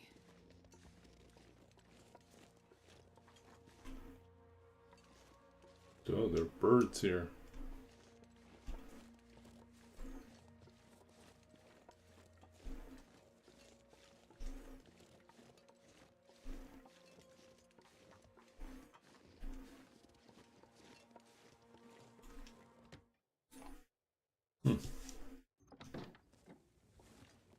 Oh, food, real food. Look at that. I need to find food. Oh, we can eat.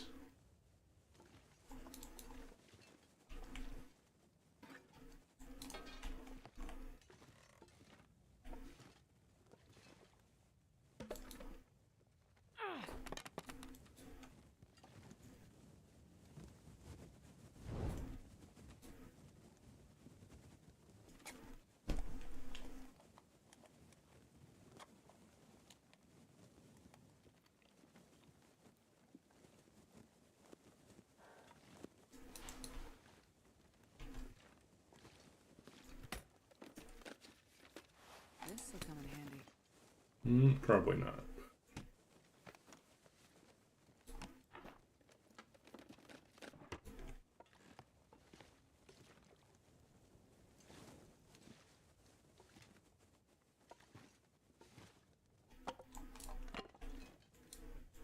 I wonder if I can drop any of this gear.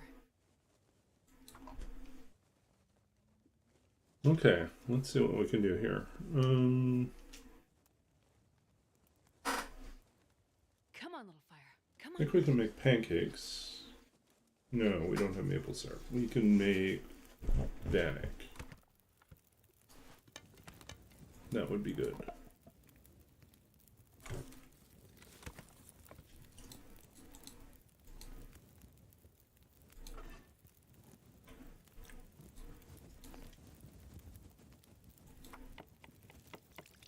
Let's grab the other skillet, then we can have two things of bannock going.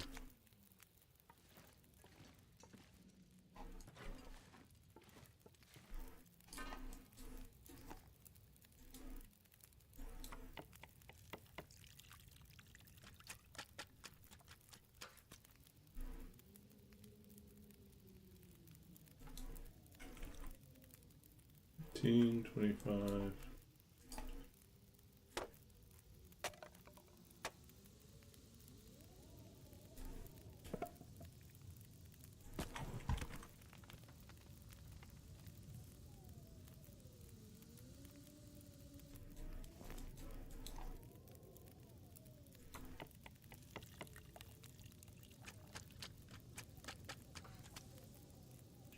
How are we doing schedule-wise? We're at 42. Wow.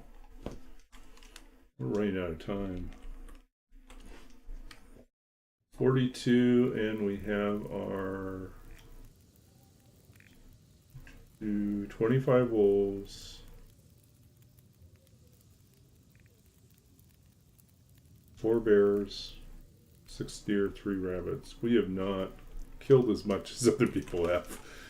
Oh well.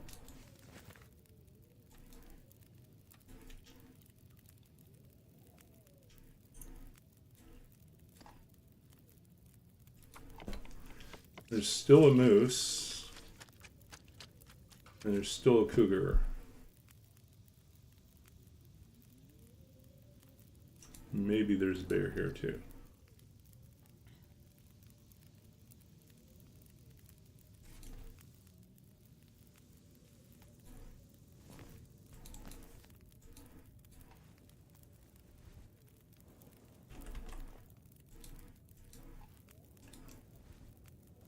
Sounds awful.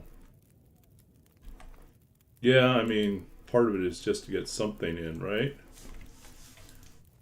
We didn't lose the run yet.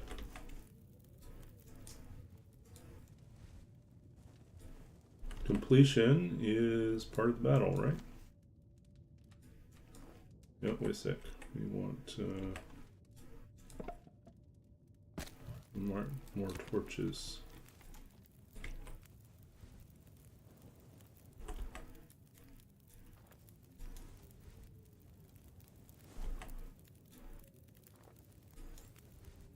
It'd be nice to break 300, right? So.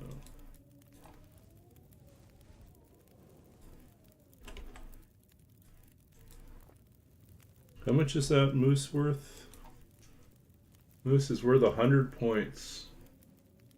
250 we get the cougar. So 100 points from the moose. How many arrows do we have? We're currently sitting at 13 arrows. We could fight it out with the moose.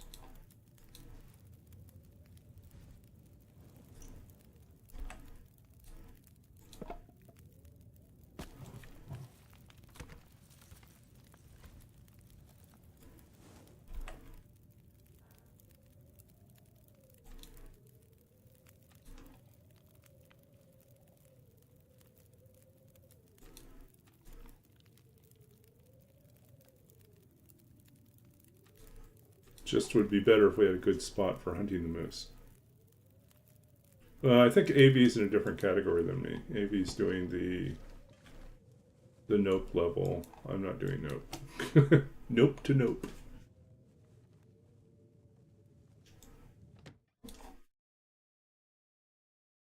Yeah, I don't know what people's...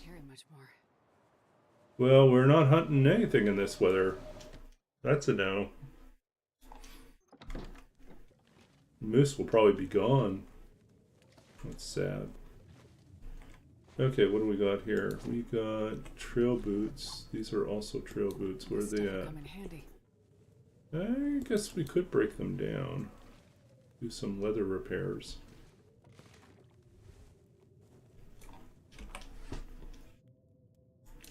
So who's better here? 75, 78. Let's move to the 78s. And then tear these down.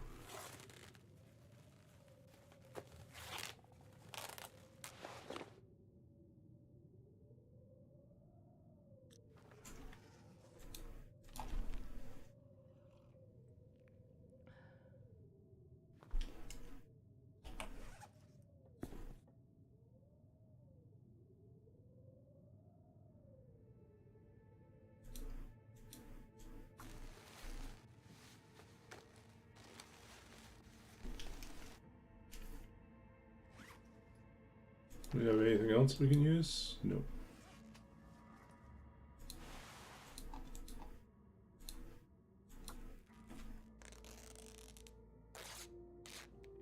Man, this pack is getting kind of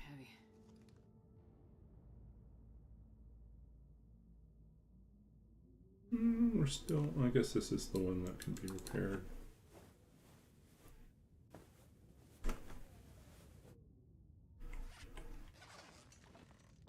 doing, folks? What does it look like out here?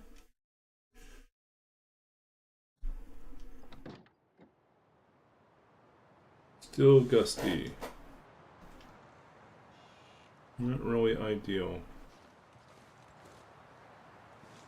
Are the birds still out, or are they gone? Birds are gone too.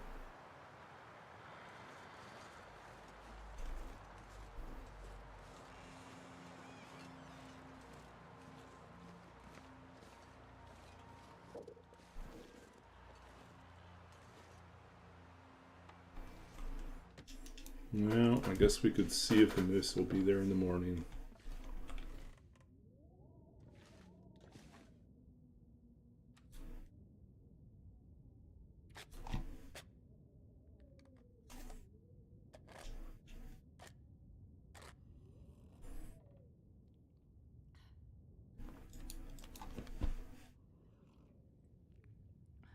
Guess we have to make more water.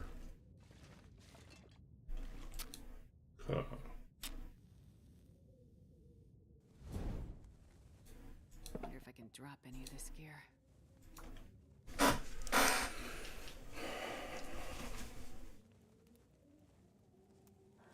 Come on, little fire. I wonder what the current rankings are looking like right now.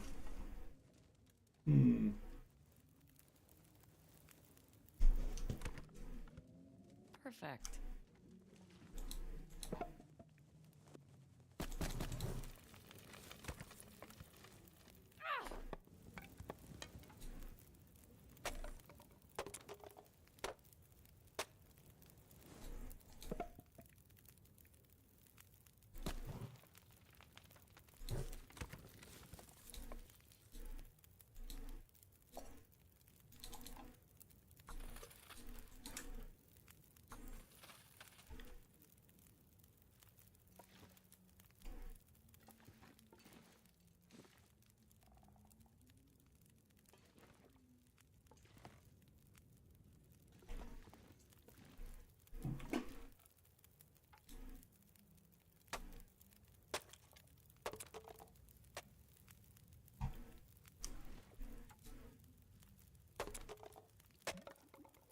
Oh, now we have cabin feeder.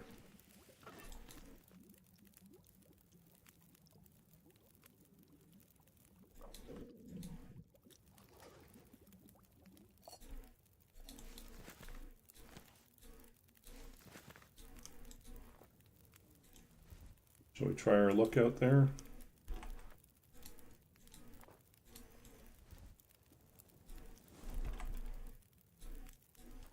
Doesn't sound near as bad as it was before, so I think we should go. I'm not sure I can carry much more.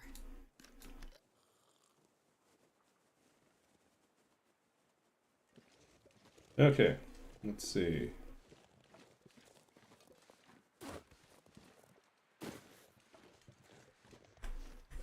Birds are gone.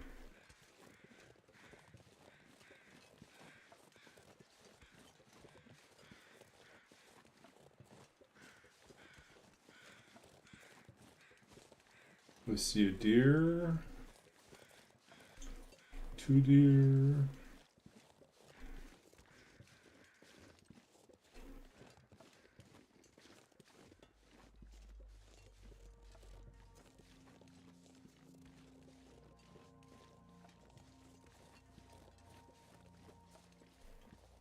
See rabbits. I don't think I see the moose.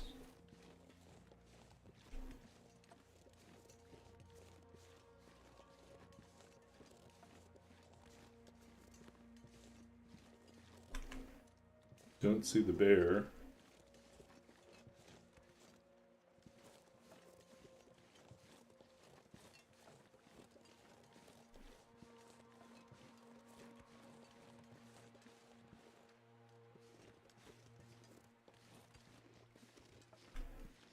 Oh, the moose is there.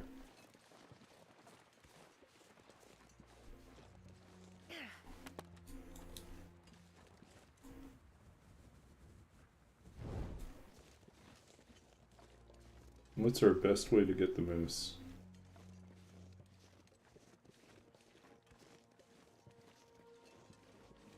There's a tree over there, but...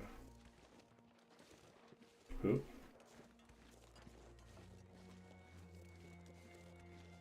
See if we can find a way up here.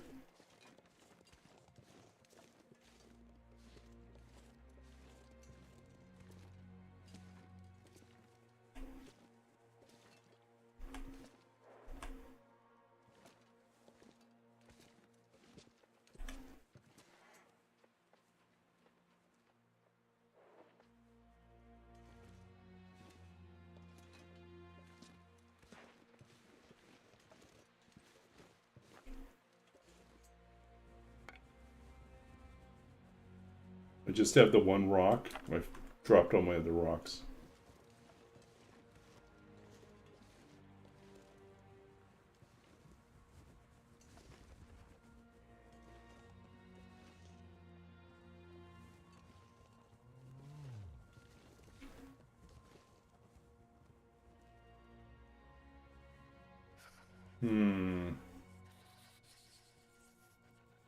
Is there a better spot? If we could just get him to come over here.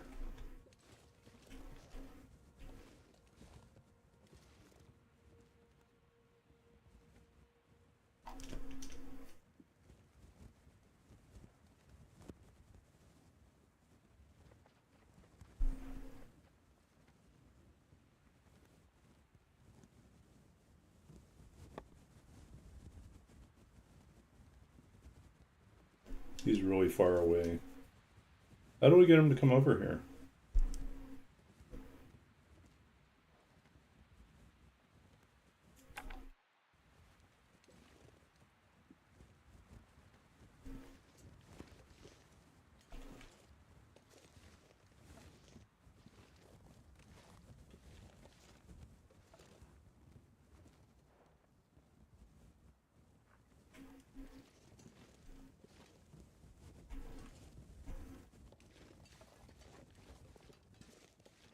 Yeah, we should have grabbed some more rocks. That's a really long shot. I don't think I can get that.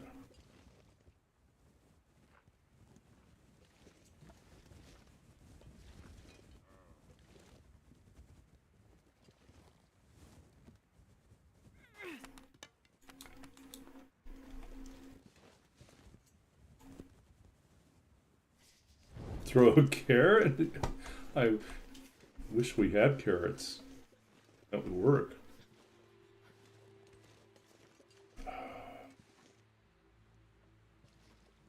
Like the safest place we can be right now. But unfortunately it's safe because he's not coming any closer.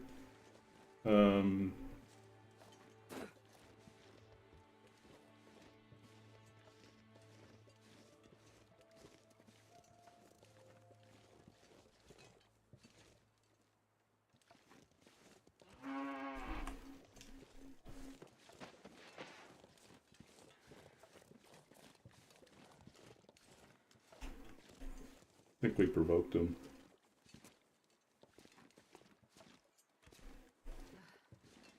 Cold is making my head feel thick.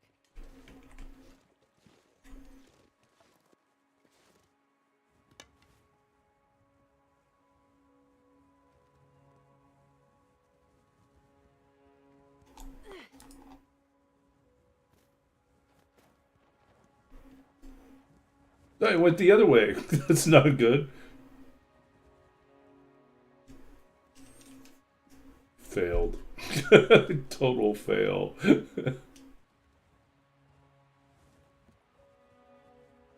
That didn't work at all.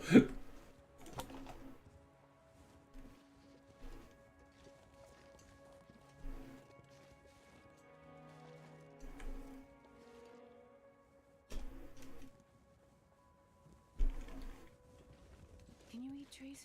Because I'm gonna.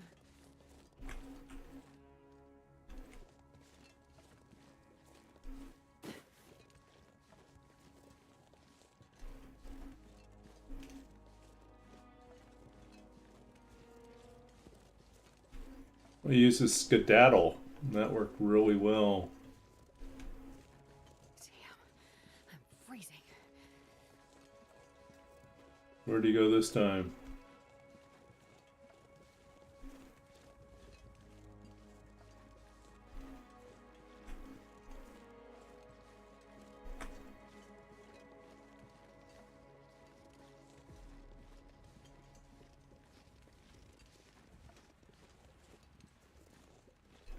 And part of all this is so that we can spend some time outside to lower our cabin fever risk, but it's still pretty high.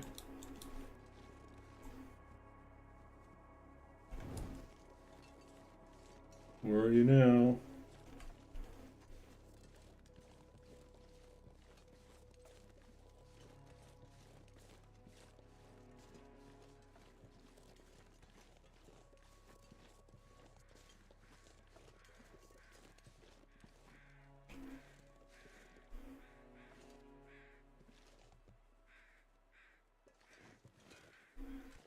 Can you break that? We can't break that. Far behind.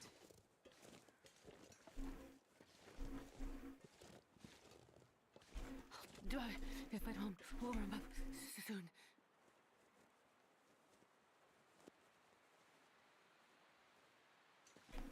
We have no idea where he went.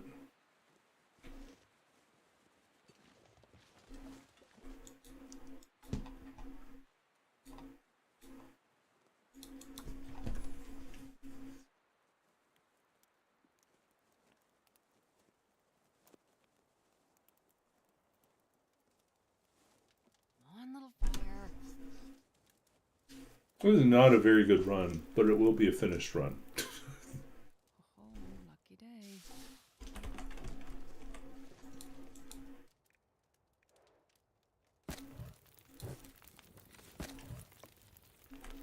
Oh, I heard something. It's coming through.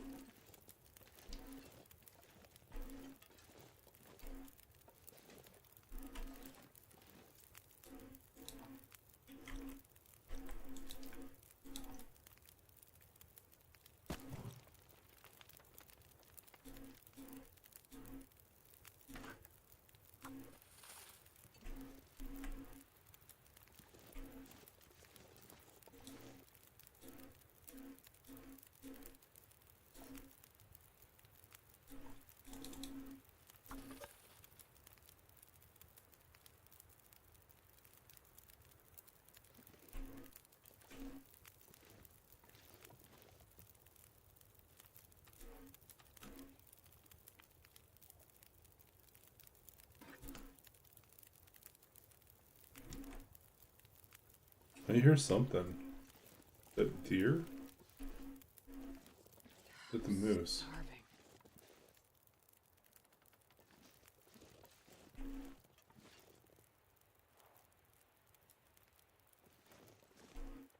I think he's behind there.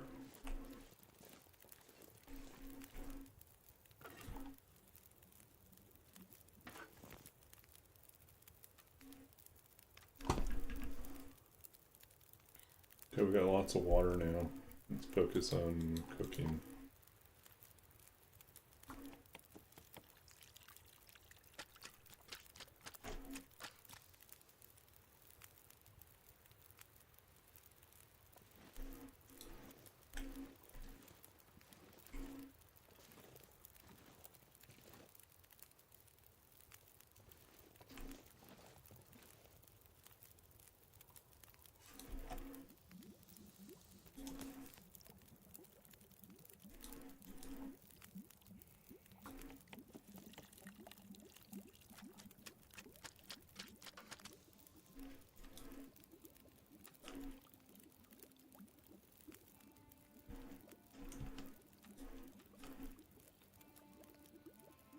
So we've not seen the bear come through.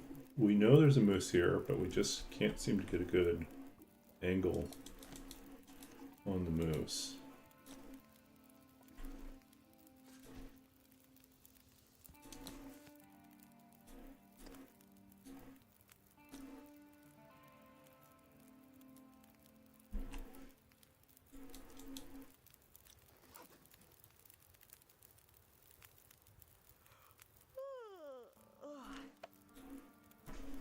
Cabin fever is still high.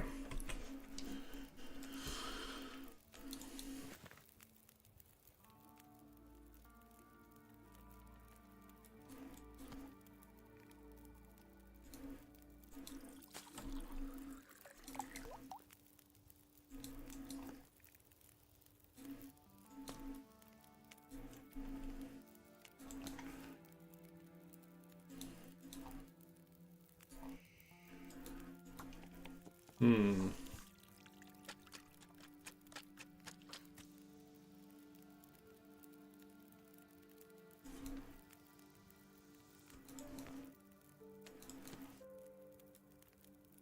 Nope, we still got good visibility.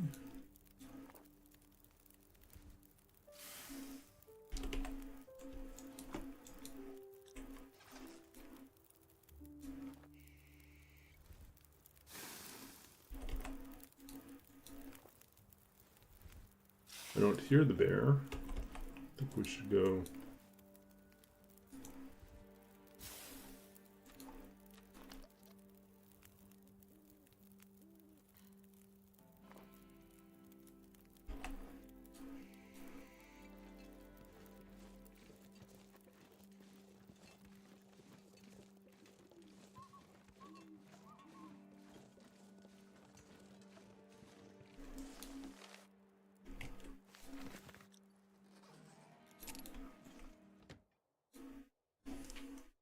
This pack is getting kind of heavy.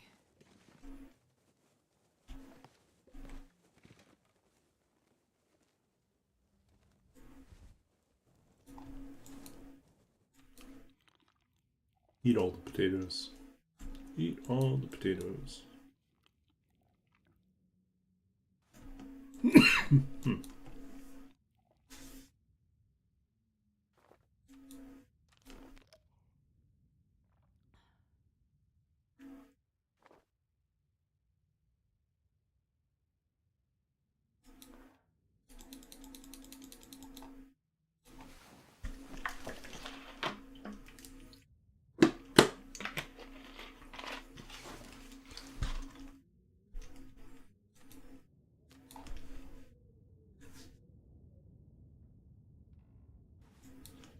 Yeah.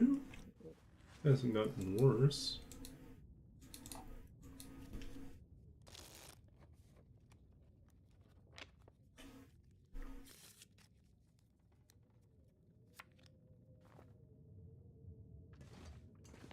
It doesn't sound good out there, but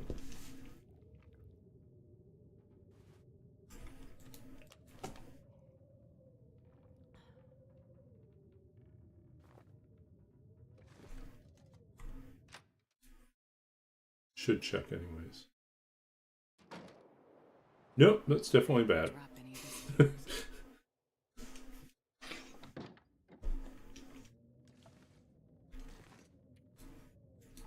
No, they really don't want us to leave.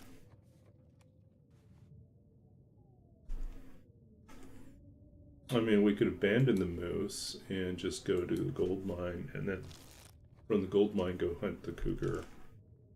Man, all I can think about is food. I was really hoping to pick up some extra points on wolves, but we just haven't had that many wolves. Weirdly, in Ash Canyon.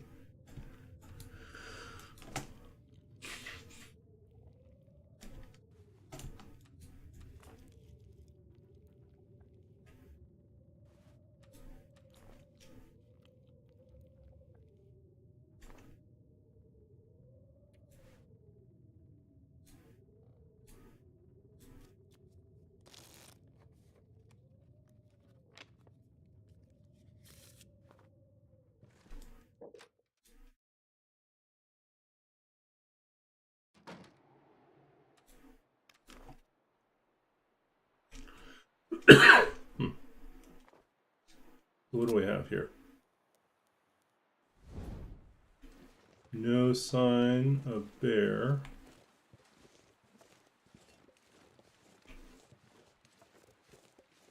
Did the moose reset and go back to the same spot? I'm not sure I can carry much more.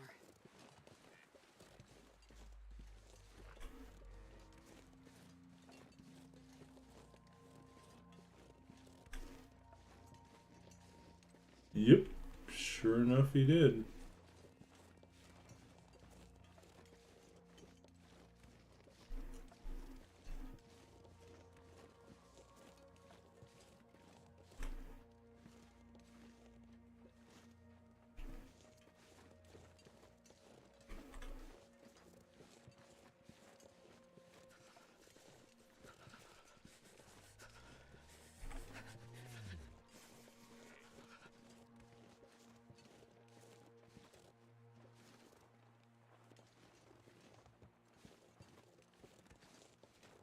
I guess if I did the moose dance thing, that would be one way to hunt moose.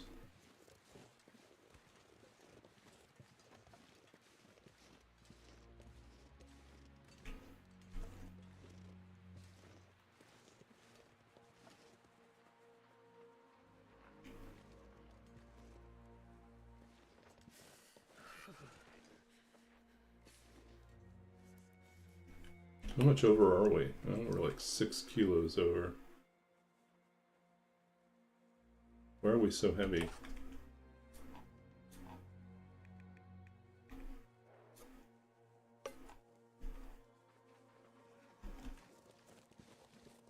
Starting to feel numb.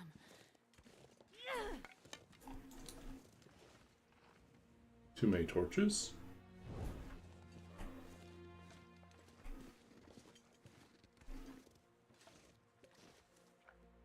He really likes that spot, which is inconvenient for me because it's just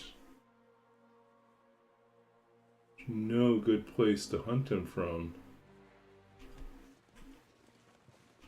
I guess last time what we did was we threw a rock, he ran away, and then we could have waited for him to come back.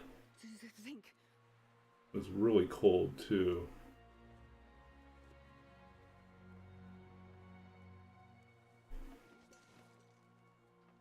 Is it worth doing this? He's not really coming any closer.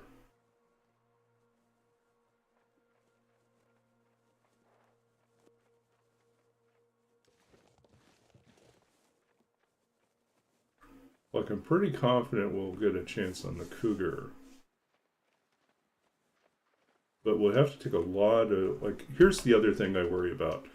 Our bows are now, like, in the 30s, and we don't have a replacement bow. This will stretch out for a little bit, but...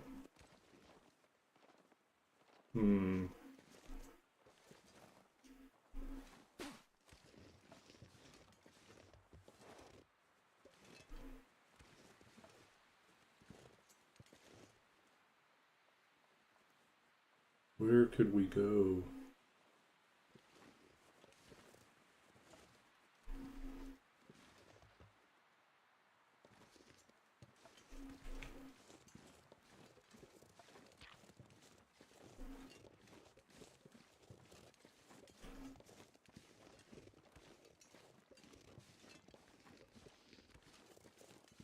Do we just take our beating?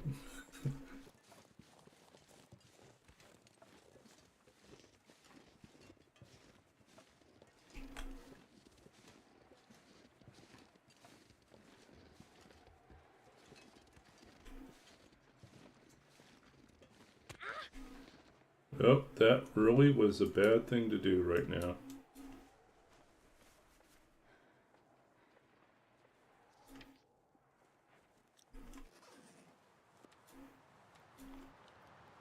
Now the wind's kicking in. Okay, this is just bad.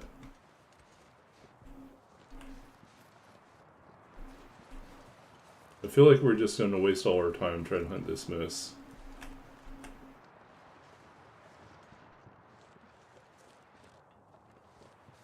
Take a lot of wind damage, cold damage, not getting closer. Let's just get out of this.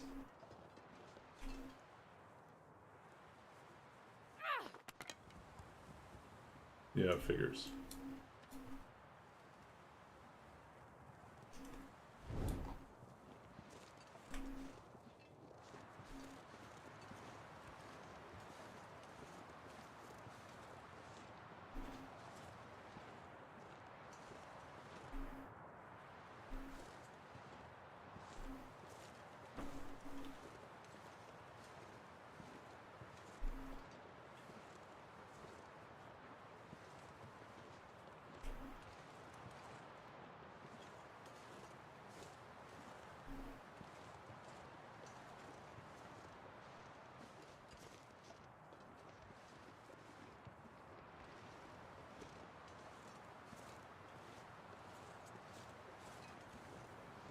Yep, that's not working either.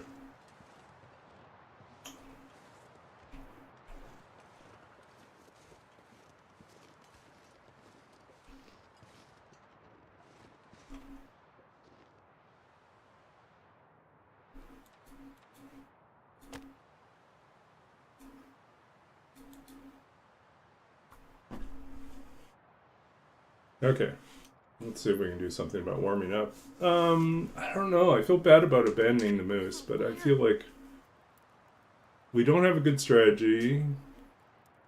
The only solution would be to like hunt the moose, get beaten up by the moose, and then just hobble along afterwards. And we don't have we have no time left in the run, so I just don't feel like that's the most effective. We're better off finding more bears. I'm just surprised this bear has not shown up, but I guess it's not guaranteed. Okay, so let's warm up some teas here.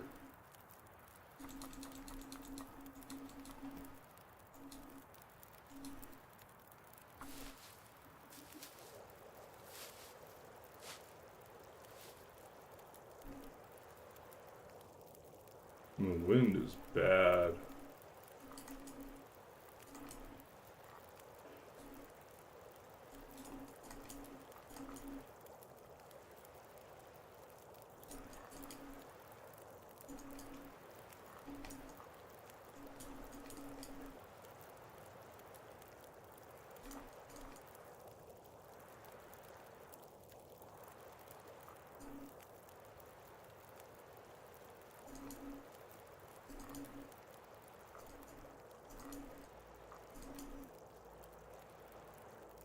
It's just all big wind right now.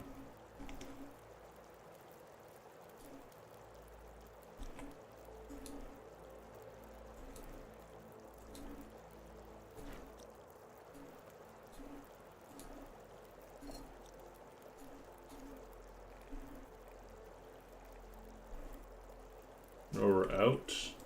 Interesting.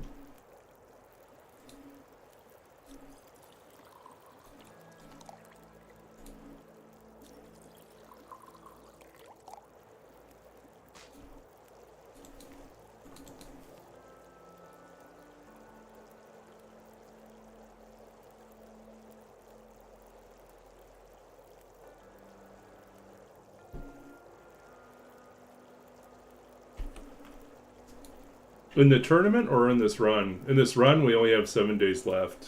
In the tournament, it goes through until like December. Like, my camera frozen. My camera's frozen. How embarrassing.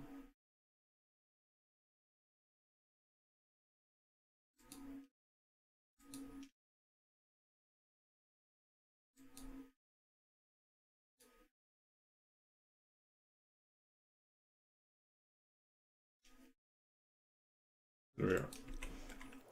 Back. This pack is getting kind of heavy.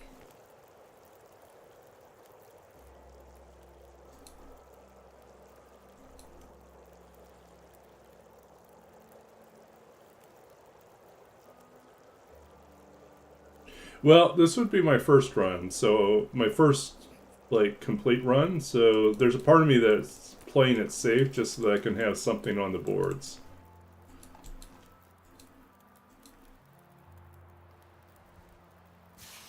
And then we could do like crazy stuff on the next run. But I think this one we just want to something, show up on the boards.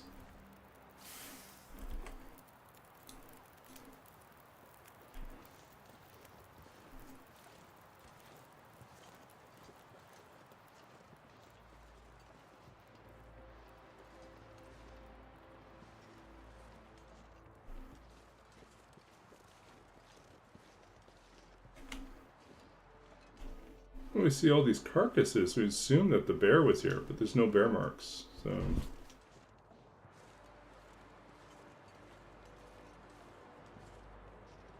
No bear.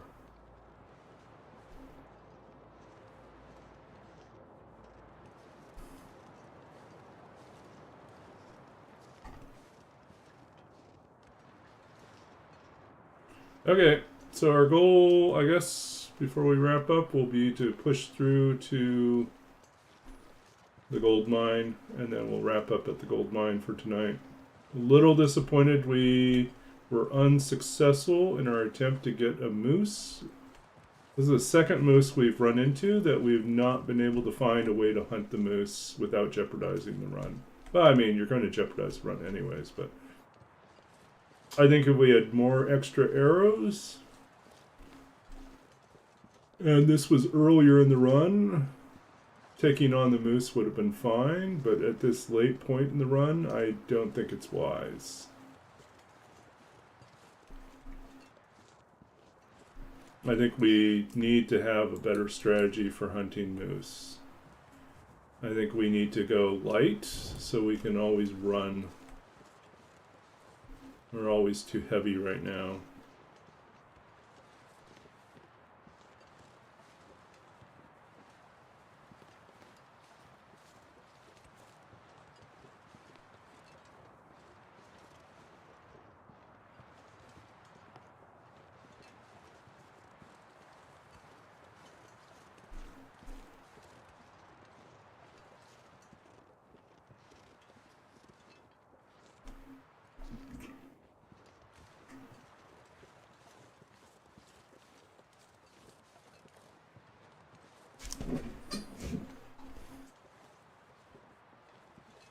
I mean, I guess another strategy, if you're really, really, really good, would just be to go to Black Rock and hunt in Black Rock.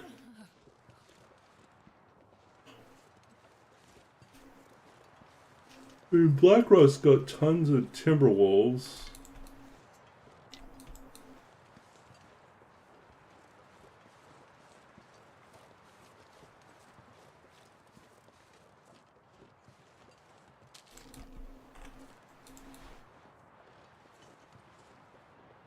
Yeah, I mean, there's tons of timber wolves and regular wolves, and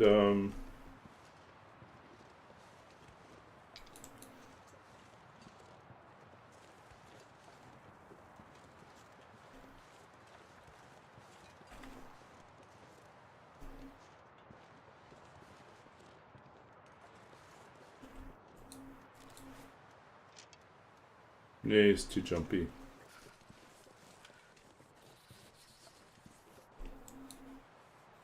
Everything's gone cold.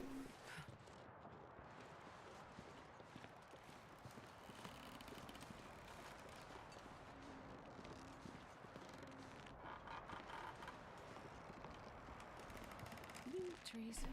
I'm gonna eat a tree. Don't fall off.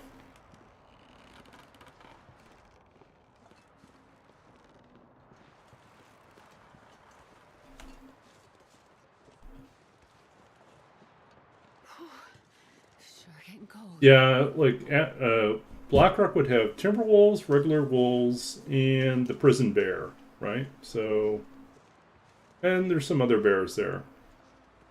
If you know Blackrock really well, it would be a good hunting spot.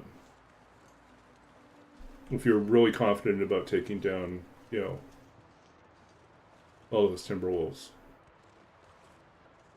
Okay. Next time we run into a moose, we'll be able to lure the moose or the bear.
I think this run would have gone better if we had not gotten bear mauled at the beginning of the run and lost all our good clothes.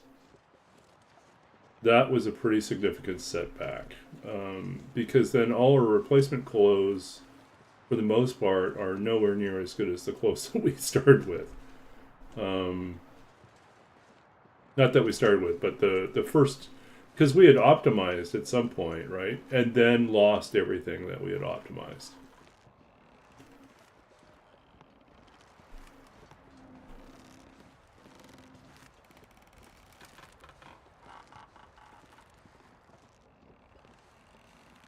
I also lost a run where I found a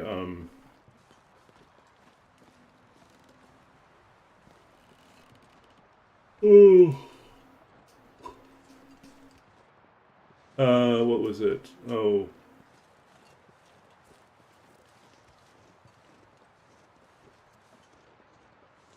what's the really good coat? Just blanked out on it.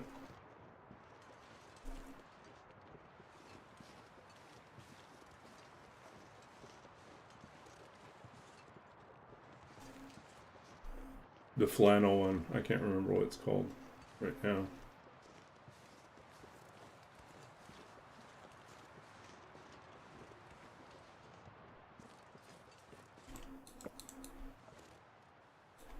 I guess we're going up.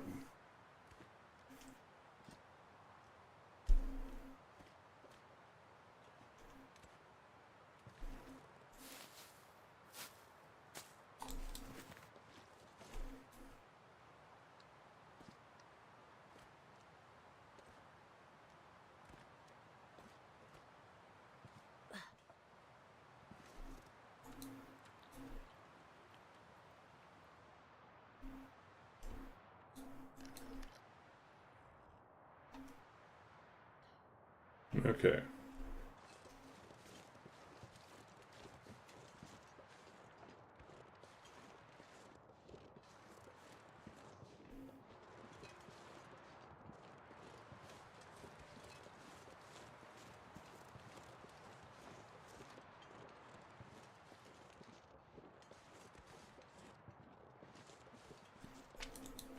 Imagine if we'd stayed down there and kept waiting for the wind to die down. Yeah, I would have wasted a lot of time.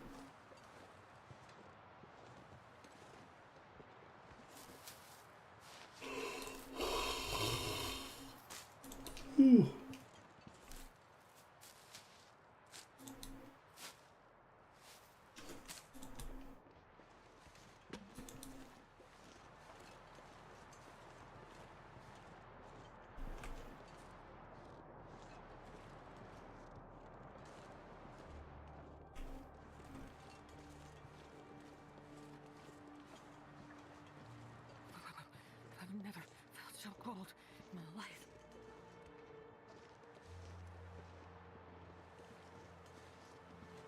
This is miserably cold.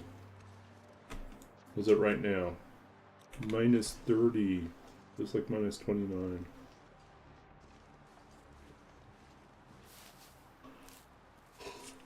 I'm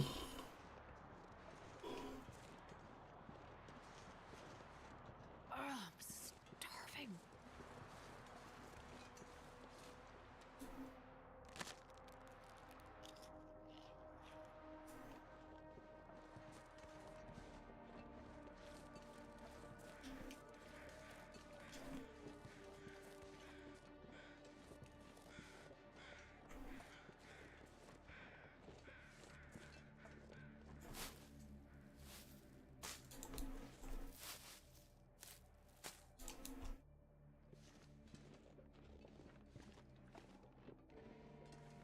Feels like night is coming. I'm not going to be able to carry this load for much longer.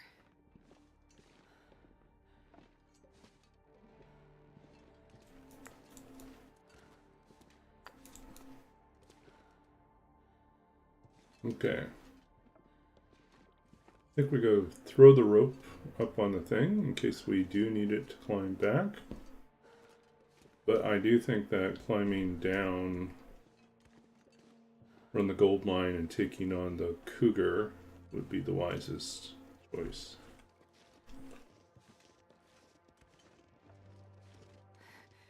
It's so cold.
Okay.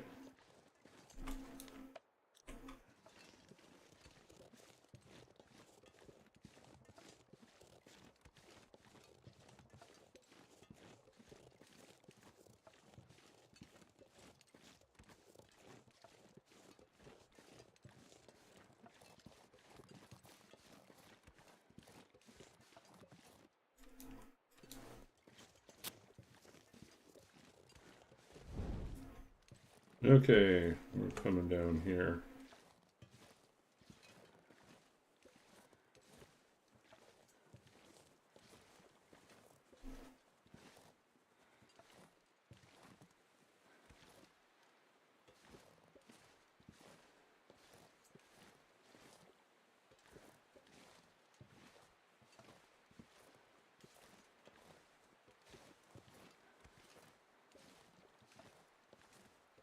I'm gonna need to eat soon.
Okay, let's see what we got over here.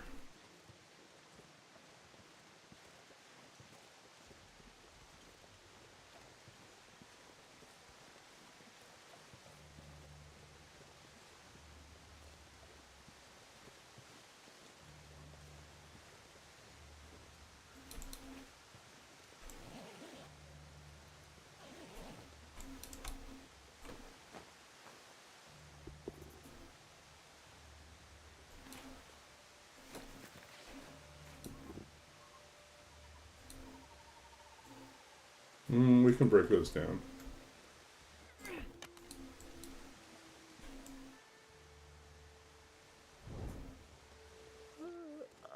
Okay. Time to get out of here. Gold mine it is.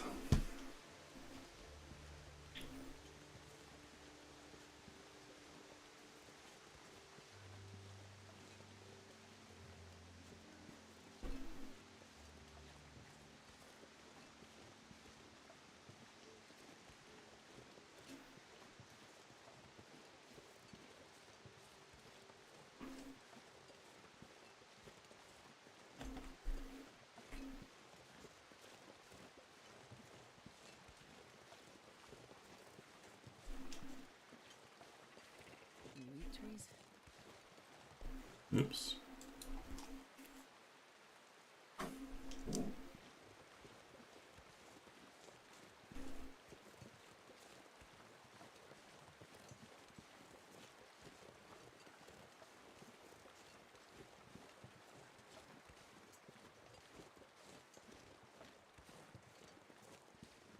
Mine is cursed, they say.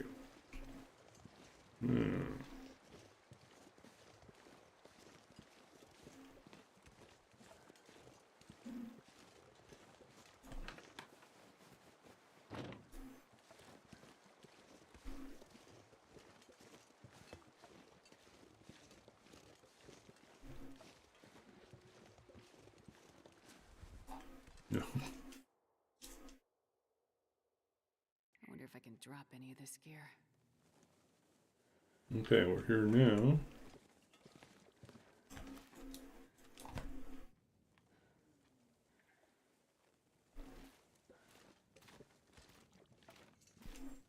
So weird, when you get pre-crushed Parmesan, there's more wood in it than cheese. So it doesn't stick together. Oh.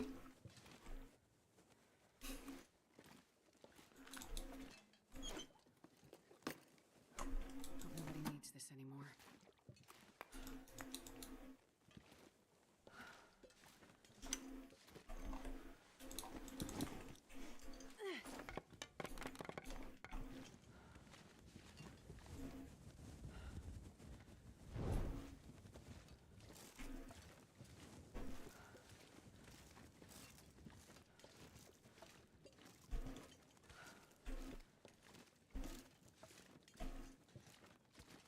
Goddamn freezing.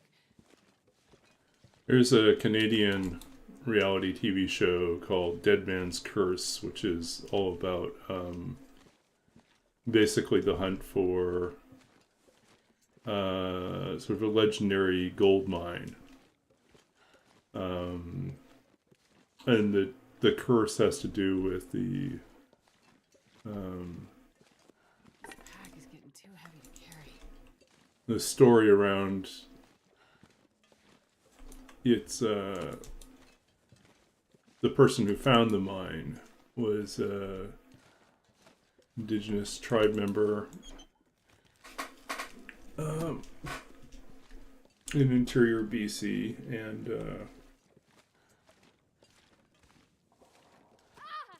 and there seems to have been a conspiracy to frame him for murder, or at least the manslaughter / murder situation he was involved in is historically a little bit unclear. The more they dig into the records and they look around the surrounding context, it becomes increasingly problematic. But the newspaper articles about it at the time said that when they executed him, you know, he said, "When I die, the mine dies, and that no one will get the gold." But yeah, that turns out there's a lot more going on there. And then of course it gets romanticized and, you know, sensationalized. But yeah. Anyways, interesting. It's not quite as bad as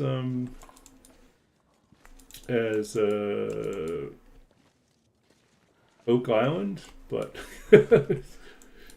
but there are a fair number of conspiracy theories that they look into that are, you know, these are crackpots, these are weirdos, really devoted to their theories. They have like someone who's a professional climber, and then you got some other people who are prospector, and then they've got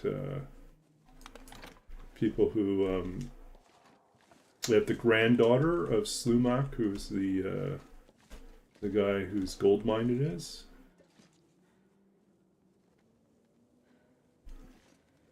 I'm starving. Yeah, I think it's I think they really wanted to hype it up, kind of like the same way they really wanted to. History Channel really hyped up the Curse of Oak Island, but I mean, it's. I think they thankfully have not gone as ridiculous as Curse of Oak Island, and I do like the fact that they are like having dialogues and trying to respect sort of the indigenous nations and groups whose the peoples whose land that they will have to travel through. You know, in terms of understanding, like, what's the respectful way to interact with things, what stories can they talk about, what stories they can't talk about, you know, and then also understanding historically the amount of racism and you know, just injustice in the, you know, quote unquote justice system at the time. it turns out that there is a pretty strong case that suggests that he was completely framed, and that they basically held his extended family as hostages, trying to force him to. And this is like the police force at the time, because the person who was in charge of the police happened to also be in charge of gold and mineral rights in the territory, and so was interested in, and supposedly, based on the records, seemed to have actually acquired a great deal of gold afterwards. So there is his income suddenly jumps dramatically. So there's a speculation he may have succeeded in extorting that information out.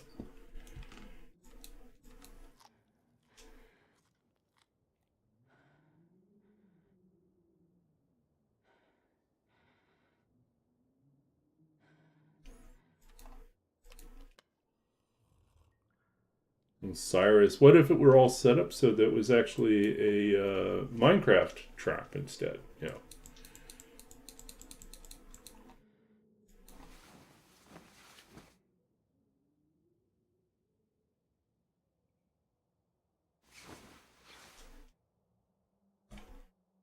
Okay.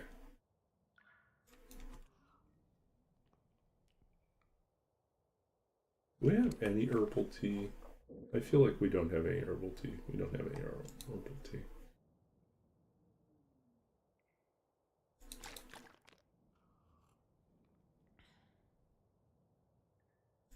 Okay, we don't need this one then.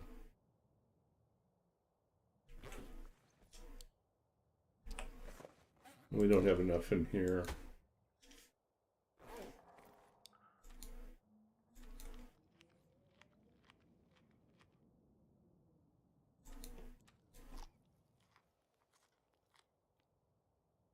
No, there was another like History Channel series that was also trying to piggyback off of the Curse of Oak Islands, or fascination with historical like lost treasure type stuff, and it had to do with what was that one called? It was like Lost Treasures of World War II, or Lost Gold of World War II. It had to do with the sort of the rumors and conspiracies around lost. The Japanese had acquired a vast, like they pillaged a lot of places, taken a lot of treasure and a lot of gold, and then had buried it or hidden it in different locations, including some speculation in the mountains, in cave systems inside of in the Philippines, in some of the islands of the Philippines, and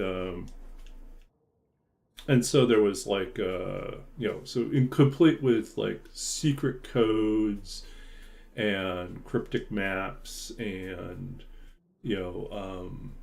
glyphs on different stone things, and then complicated traps. Yeah. Anyways, absolutely fascinating. A lot of it totally feels like impossible, but there's just enough history that says like maybe. And of course they never really find anything conclusive. It's there's all these like, and there was a Civil War one too that I think was partially funded by like the Oak Island folks, and and it was just like, they're trying, but I mean, here's the thing: it's like the vast majority of the time, it's been long enough that someone else has already figured out where it is and taken it, or it never existed in the first place. So.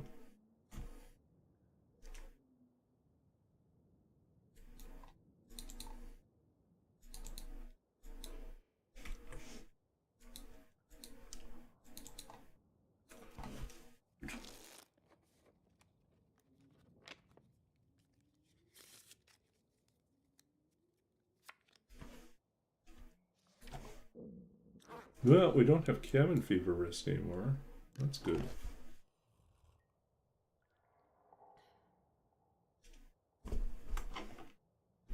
Yeah.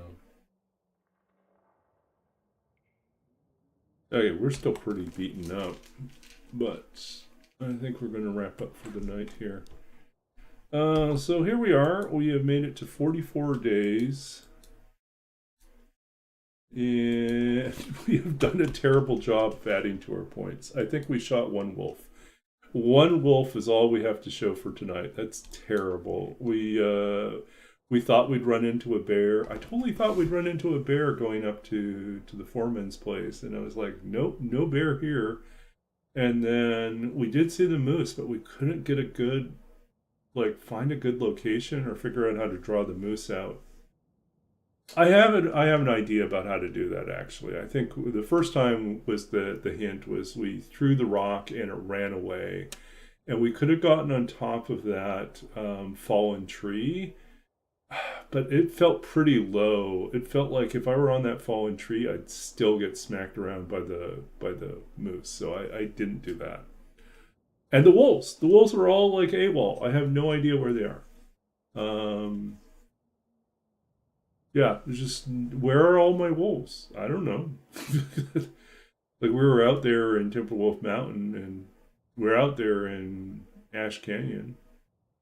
There's weirdly absent wolves. So, okay, so let's see. So we did 44. We're at, so we're sitting here at 246. We will try to break. I'd like to break 300 for this run, but we'll see how that turns out.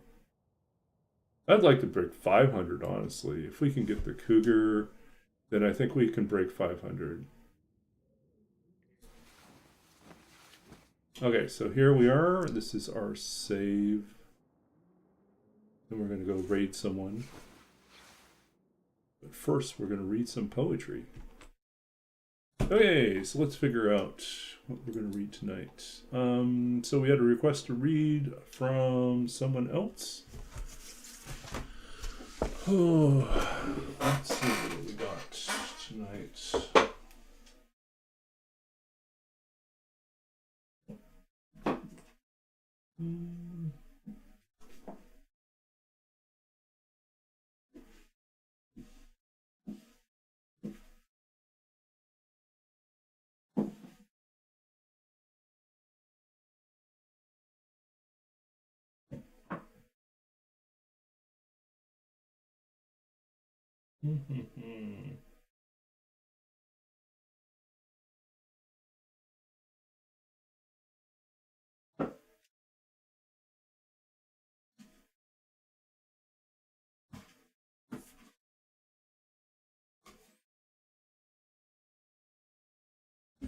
Okay, maybe we'll read something from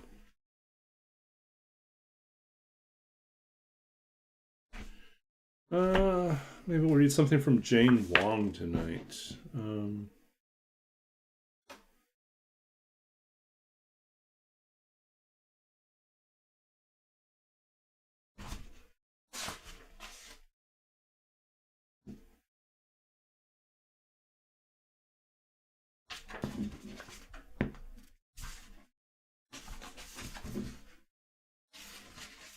That's kind of long. We won't do that one. Some of these are pretty long.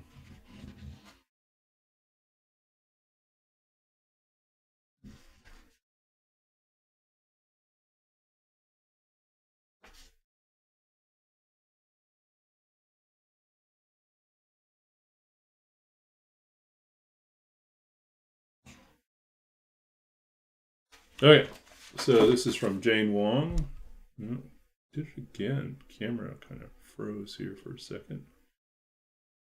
Hold on a second here.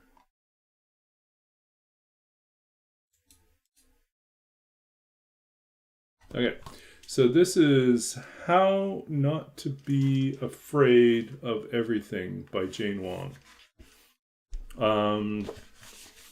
And this is the title poem, How Not to Be Afraid of Everything. How not to be afraid of everything. How to not punch everyone in the face. How to not protect everyone's eyes from my own punch. I have been practicing my punch for years, loosening my limbs. My jaw unhinged creates a felony I refuse to go to court for. The fat of spam pools in the sun, reminding me of my true feelings. My feelings leak from my ear like a bad cold in a bad storm. Stars huddle in a corner, little radiators sweating out their fear. An opossum reaches his arm up from a porch. I hold onto his arm for a little while, for a little warmth. At night, my subterranean eye begins to rove. Song of the underground, song of the rat tribe. I see my mother in an apron, splattered with viscera I will eat for dinner. To gut her work out, to work her guts out. Can we talk about privilege? Can I say I always look behind me? I always look behind me. I always take a step forward like I'm about to save myself from toppling over. The bare bones of it. Some of us know that spoiled meat still counts as protein, that a horse's neck snaps from the weight of what it carries, from the weight of what we give it to carry. I bundle up a sack of clouds, empty of rain and fear and lightning. Okay, so kind of surreal, a little bit weird, but also kind of delightful and strange. Okay, so that's How Not to Be Afraid of Everything by Jane Long. And we'll do something else for ours. The Country I Call Home. Okay, we'll do that. It's been a while since we read that one.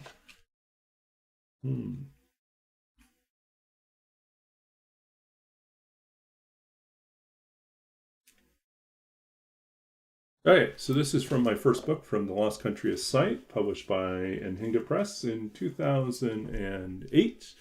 Winner of the Philip Levine Prize in 2007.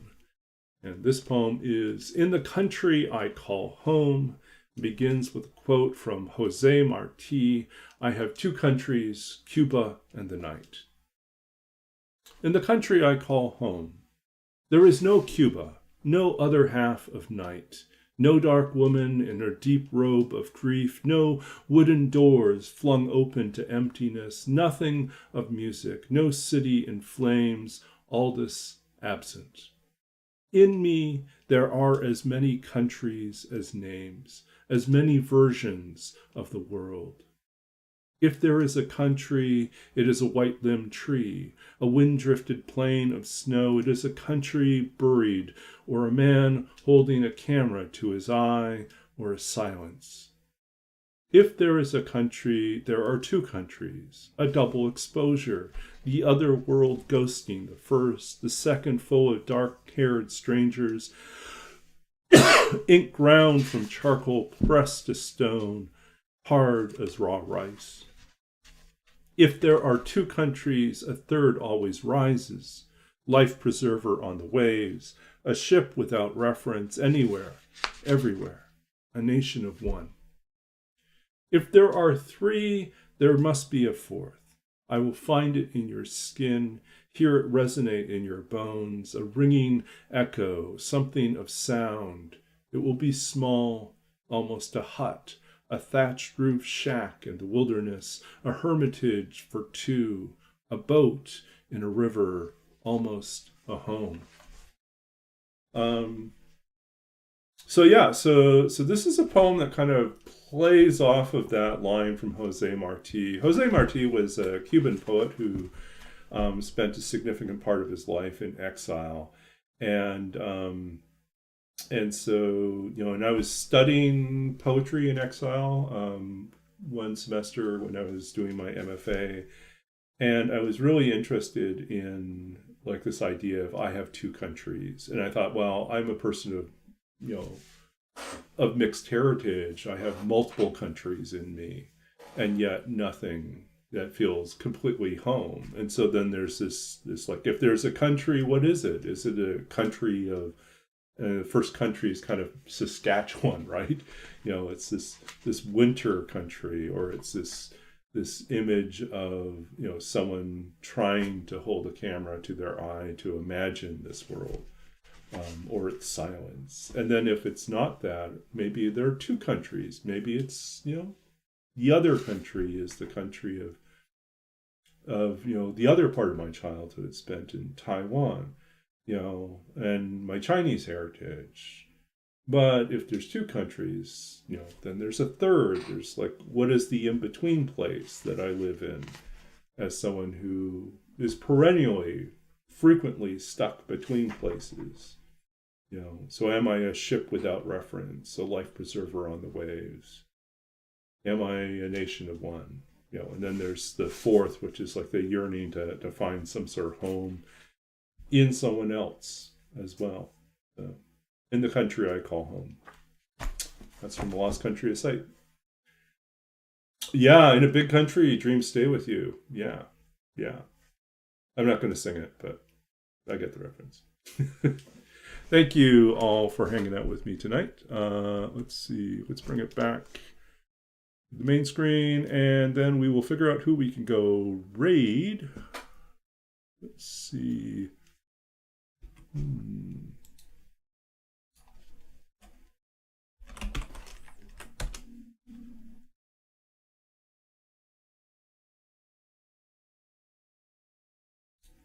Okay, looking at our options tonight. Deadpool is up doing the tournament. Anyone else doing the tournament? Just us. Okay.